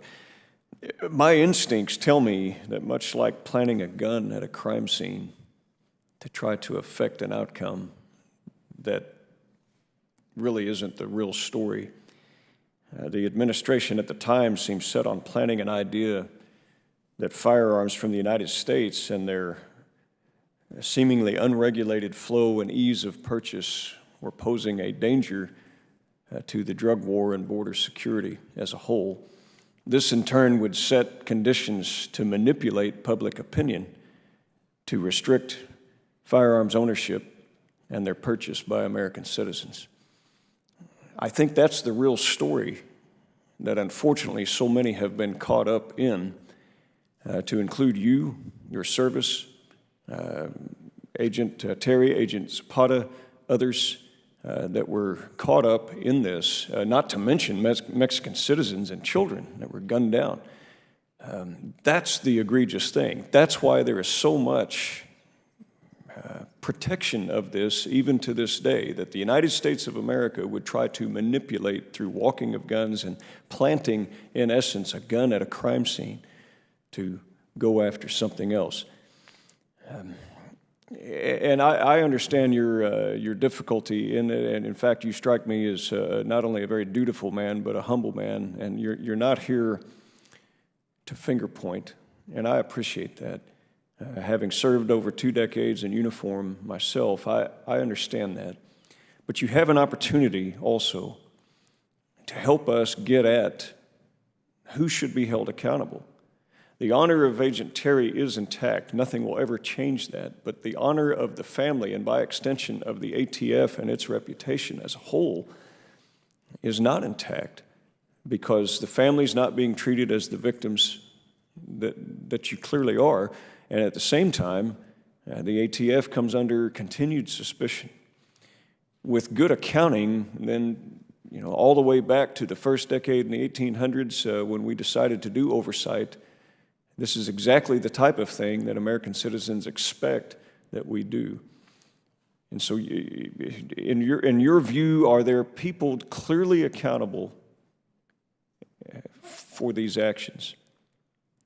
You don't have to name them here, but are there people clearly accountable that you could name that would help us restore that honor, not only to the agency, but to American citizens and their government? To answer your question, sir, yes, there are some individuals that I feel are clearly accountable for both the flawed and dangerous strategy known as Fast and Furious, as well as the attempts by the United States government to cover it up, as well as for direct acts of reprisal and retaliation against me. However, given my position on this totem pole of leadership being, at the subterranean level, that knowledge of mine only goes so far. It is incumbent upon this committee and its members to be able to ferret out that information from those echelons above John Dodson, who at those levels are responsible and needs to bear that burden and those responsibilities. Again, my spectrum of knowledge in this is only to a certain level. And I get that, I do. But I also know, having been, former commander in a different life, that sometimes a soldier going to an IG can open up a whole basket of things. And we've seen an opportunity for that here, where we've seen a Justice Department that clearly lied, put out a letter that they knew to be false for reasons that are still as yet to be determined. But as I stated what my own instincts are on it and why those decisions were made, seemingly very coincidentally timely with the expiration of the 10-year ban on so-called assault firearms. Lots of coincidences there. But if you would work with us to help us, as Representative Heiss had also asked, we need that help. We have to be able to continue to dig. And maybe it is that the people that we're able to query and we're able to ask, it turns out that they're able to help us even further. It may not be them at all, but it could lead to other things. We have to get to the bottom of this. And Agent Heyer, would you care to speak along this line also? Congressman, your intuition is right on. This entire operation, as it was conceived, was counterintuitive to what my 26 years in law enforcement, and what agents like John have dedicated their lives to. It was a total disregard for public safety. It continues. The weapons of this operation continue to present a clear and present danger to law enforcement on both sides of the border. We even saw through emails obtained by this committee, ATF agents, supervisors in the Phoenix Field Division celebrating when weapons from the operation were found at crime scenes in Mexico. Insane. Absolutely insane. You asked earlier about those truly responsible, who these individuals are. I think that the OIG's investigation into Operation Fast and Furious, along with the previous two reports written by this committee, indicate exactly who those individuals are. The fact of the matter is no one was held accountable. And that's the true pain and the truly egregious part of all this. Those DOJ officials in the prior administration have moved on. They are now in high-paying jobs in the private sector. The the U.S. Attorney in Arizona has moved on without ever being held accountable. Those senior ATF officials in headquarters were allowed to retire and move on without being held accountable. And just as you learned, the agents on the ground level responsible for Operation Fast and Furious were allowed to take downgrades and move to their hometowns and move to other parts of the country. And the case agent was allowed to remain right in Tucson and continue in her job while the whistleblowers continue not to look at being considered for promotion and get on with their lives. So that continues to be a truly egregious behavior, a part of ATF, and upon DOJ as a whole in the aftermath of Brian Terry's death. Well, and I thank you for that, and thank you, Mr. Chairman. And while Agent Terry and Agent Zapata and others, their honor is certainly intact, one thing we can do is to make sure that those that were not held accountable, that their honor will go down in history tainted, because it deserves to be so, because of the sacrifices made by honorable agents such as Agent Dodson, yourself, Agent Zapata, and Agent Terry. And thank you, Mr. Chairman. I yield back. Just to clarify, and Agent Dotson, I really appreciate your testimony, but I want to clarify that we're grateful for the recent Department of Justice and OIG report, which in February released its conclusions that the firearms recovered at the scene of James Zapata's murder, and by the way, he was an Immigration Customs Enforcement agent, were purchased by individuals that ATF and the DEA should have been investigating and confronting, and it had similarities to Fast and Furious, but they were not ultimately connected to Fast and Furious. But with that, again, I want to thank you for your testimony and the work that you've done, and you have served with honor, and what you're doing right now, again, indicates that. With that, I'll recognize the gentleman from California, Mr. Desaunier. Thank you, Mr. Chairman, and first, obviously, to Mrs. Terry and Agent Hayer, there's nothing any of us can say, really, but to offer our continued respect and condolences for your loss and your efforts to make sure that that loss leads to something better and make sure that another family will never have to go through that. After a year-long investigation by Ranking Member Cummings, we issued a staff report in 2012 that found that ATF's misguided gun-walking operations originated in 2006 as a strategy at ATF's Phoenix Field Division. The report stated, and I quote, "Although these officials claimed that they had no probable cause to arrest any straw purchasers at the time, allowing hundreds of illegally purchased military-grade assault weapons to fall into the hands of violent drug cartels over the course of 5 years and created an obvious and inexcusable threat to public safety on both sides of the border." We now know that the IG has said we've fulfilled, or the department has fulfilled its recommendations, but following on the questions from my friend from Oklahoma and your comments, Agent Hayer, and starting with you, Mr. Dodson, we get to a larger, I think, endemic problem, maybe culturally and within these institutions, where even Congress having these multiple hearings, there seems to be, and Agent Hayer, you sort of hit at this, is that part of the culture is that, well, we'll just endure this and there won't be repercussions. So the real question is, do you think we've done enough to change the culture so this won't happen again? Congressman, I'd say this goes beyond culture. It's doing what's right. It's being honest. We're sworn as federal agents. I took the oath. You as congressmen have taken the oath. Part of that oath is to do the right thing.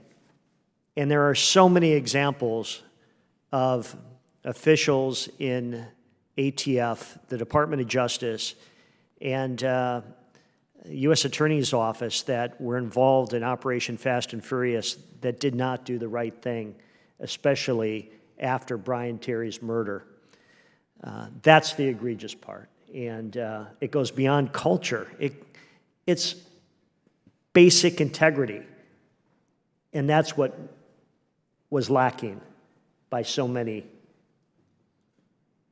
So that brings up the obvious concern is, even if we continue to have these hearings, and future Congresses have these hearings, the problem may go away for a while, but if we haven't got at that, the culture of honesty, for lack of a better expression, and this is not just for ATF. We certainly have it in our political culture. I always think of President Lincoln saying that he had to do what he did because that oath he took was registered in heaven. And in those days, there seemed to be, even with all their problems and Civil War, there seemed to be some connection by a principal group of people within this institution and others that we would adhere to that honesty level. So the question really is, have we gotten to that where there's enough people who believe in the honesty within ATF that this will not happen again? Sir, I wish that I could tell you that it will never happen again, or I even think that it's at a point where it won't happen again. Nobody would have liked to come here today and tell you more than I that in the past 6 years since the last time I was here, things have been great. I've seen a huge change, and they're really, working hard to fix the problem. I unfortunately can't tell you that, and I think that even though this body, all that it has done up until this point, that the culture that is still there, it still remains. And there's two prongs to this problem. One of those are those people who actually took overt acts to try and cover stuff up, to try and retaliate, or to try and spearhead this kind of operation. There are those people with those malice of intent. Then behind them, and where they're able to operate and get things done, is within the culture and the bureaucracy. Now, those people that did those overt acts, that actively, perpetrated those things, may be gone. Some of them I know are, others I'm not so confident of. But the culture is still there. It's still right to do it again. I believe, and until there is genuine change in that, in how we function as a government and hold each other accountable, and we are held accountable to the people of this country, that there will be another Fast and Furious. Mm-hmm. It will only be under another name, it will happen with another agency, and it may involve another commodity. But as long as this bureaucracy, those wheels are allowed to turn and grind through everyone the way that they do, even with all that you've done and all your efforts, I don't think you've put a dent in it. And I think therein lies the problem. Unless there are consequences in any field, the generations that come behind them, even though the rules have changed, don't see that there are consequences for bad behavior. And that's just human nature. Thank you, Mr. Chairman. I'll yield back. Thank the gentleman. The chair recognizes the gentleman from North Carolina, Mr. Walker, for 5 minutes. Thank you, Mr. Chairman. Ms. Terry, it's a privilege to get a chance to meet you in person today. You are, it's not just Brian as much as a hero that he was and is. You, and that goes for Kelly, your daughter, as well.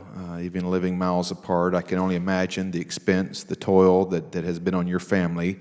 But you've kept his flame burning bright. It's flickered a few times, but I think it is glowing as bright as it's ever been.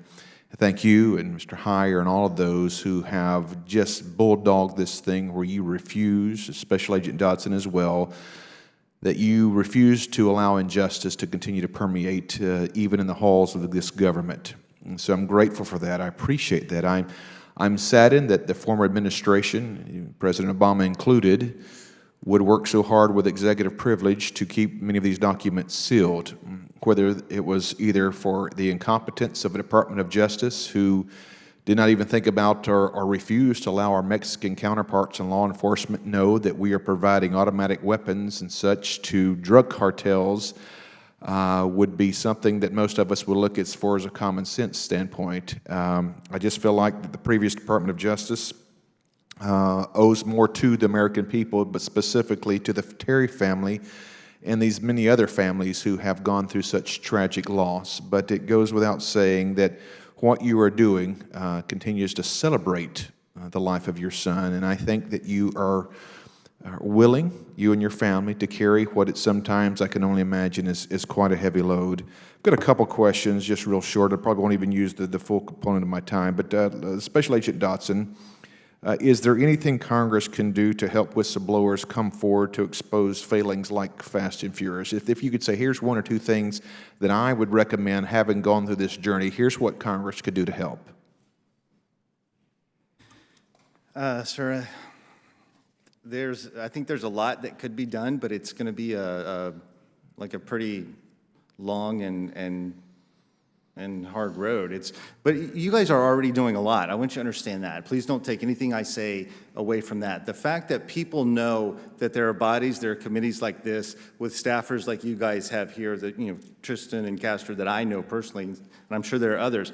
But as long as they know that there is a place where they can come, where people do care, where they have a voice, you know, in this government, and there are avenues in place and things, certain protections that can be afforded to them, that's already huge. Now, what you can do to make it better and make it more expanded and to get more people to come in, I don't know. I mean, it's all part of the mission, I guess, is how do you get the word to these people? Right. And I help you do that. I tell people that I talk to, or those people have contacted me both officially and unofficially and asked for my experience. And what I've gone through, there's two things that I want through what I went through: to help the Terrys get the answers that they deserve, and to help other whistleblowers that find themselves in a situation like I did in the future. Can I ask you a personal question? Yes, sir. Do you regret coming forward?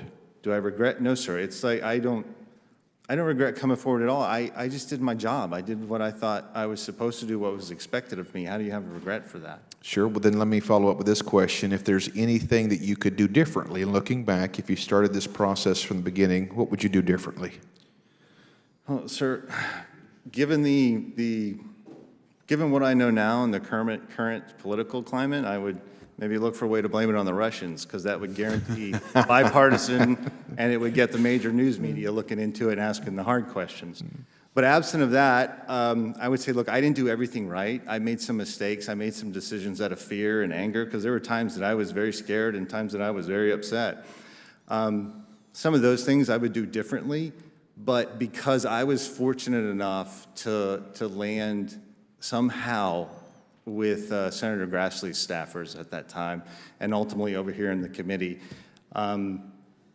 they guided me and helped me, and it was immeasurable. I can never thank them enough for everything. Not to any scale that which you have done, but there was a time in my life where I told the truth and it cost me something, not to what it's cost you, but I just want to encourage you today that when you do the right thing, it may take a while, may even take a few years, but when you do the right thing, eventually it's honored. So thank you again for your willing to be able to carry this load again to Mr. Heyer, Ms. Terry, Kelly. Thank you all for being here. It's a privilege to get a chance to be in a hearing with you folks. So with that, I yield back. Thanks, gentlemen. The chair now recognizes the gentleman from Virginia, Mr. Connerly, for 5 minutes. Thank you, Mr. Chairman, and let me extend my welcome and ongoing condolences to the Terry family, and Mrs. Terry in particular, and Mr. Heyer representing the family. It is a terrible thing when we lose somebody in the service of their country, and on a bipartisan basis, we very much understand, I think, and appreciate your loss as best we can. I do want to say, Mr. Chairman, that if there's one thing in terms of process that ought to unite us, it is in opposition to this avowed policy coming out of the Trump White House that they will respond to oversight requests only if they are signed by a Republican member, and in some cases, chairman of the subcommittee or the full committee. Had President Obama had that policy, we'd still be hearing about it. And I will say this: if that policy is allowed to stand, it invites a similar policy when tables are turned. And that's not good for the gentleman will yield. Of course. There was a colloquy between Chairman Chavitz and Ranking Member Lynch in which we're in agreement, sir. Yep. I yield back. Thank you, Mr. Chairman. I did hear that colloquy, and I also heard Senator Grassley express his disapproval as well, and I commend that. I just want to get on the record, though, what I think are the profound consequences if that policy is not quickly overturned. I thank the gentleman. I think there's a discussion about a letter from the committee as well. Great, and I pray it will be bipartisan, because however conservative, however liberal, however middle of the road any of us may be, all of us institutionally have a stake in that, and that's just a mistake. I hope, I want to believe it's by a rookie White House that doesn't fully understand how the legislative branch functions and constitutionally has a function. I think the gentleman's points are valid and very important, and appreciate him making that for the record. Thank you, Mr. Chairman. Mr. Dodson, do you consider yourself a whistleblower?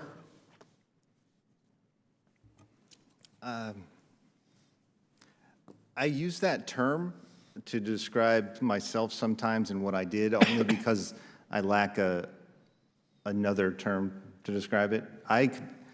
Like I say, I consider what I did just my job, sir. I did what I thought was expected of me, what I thought my oath, or made me do, and what my duty was. Did you feel any pattern of retaliation based on what you did? Yes, sir. And was that retaliation limited to the office in Phoenix or elsewhere? No, sir. It was not limited to the office of Phoenix, and at times it felt, and I believe it came from the highest levels of the Department of Justice. And unfortunately, we don't have anyone from the Department of Justice here today. It would be interesting to hear from them. There are several of them that I would like to talk to myself, sir, yes. Yeah, I can only imagine. So how did you find yourself protected? Let's, if you don't mind, let's call you for a minute a whistleblower. Yes, sir. For the purposes, because our committee cares a lot about whistleblowers. Again, on a bipartisan basis, we care a lot about whistleblower protection legislation. And so we want to learn from your experience, which I think is terribly instructive here. How did you manage to withstand that retaliation and remain a special agent with ATF? Well, sir, it was partially because of the air cover that I got from Senator Grassley and his staff, as well as from the committee staff and the committee itself. But you learn pretty quickly that that can only go so far. Those letters that can be fired off to DOJ or to your agency, although they can bring attention to it and put things on notice, when in the works of it, there's not a lot of teeth there. And you think, I always thought before this, you hear talk of people who've blown the whistle and they have a whistleblower card. And you're taught that those people are untouchable, that their agency can't do anything to them. They can essentially do whatever they want and they can't be fired. It's not until you find yourself in that situation and you realize that that card doesn't make you untouchable, it makes you unapproachable. And it's those things that the agency and the department have done. Like I say, all the overt things, the ways that they tried to come after me, tried to prosecute me, trying to smear me, to everything that they've said, the lies they've told about me, the internal affairs investigations, those things are tangible. Those are things that you can combat, you can overcome.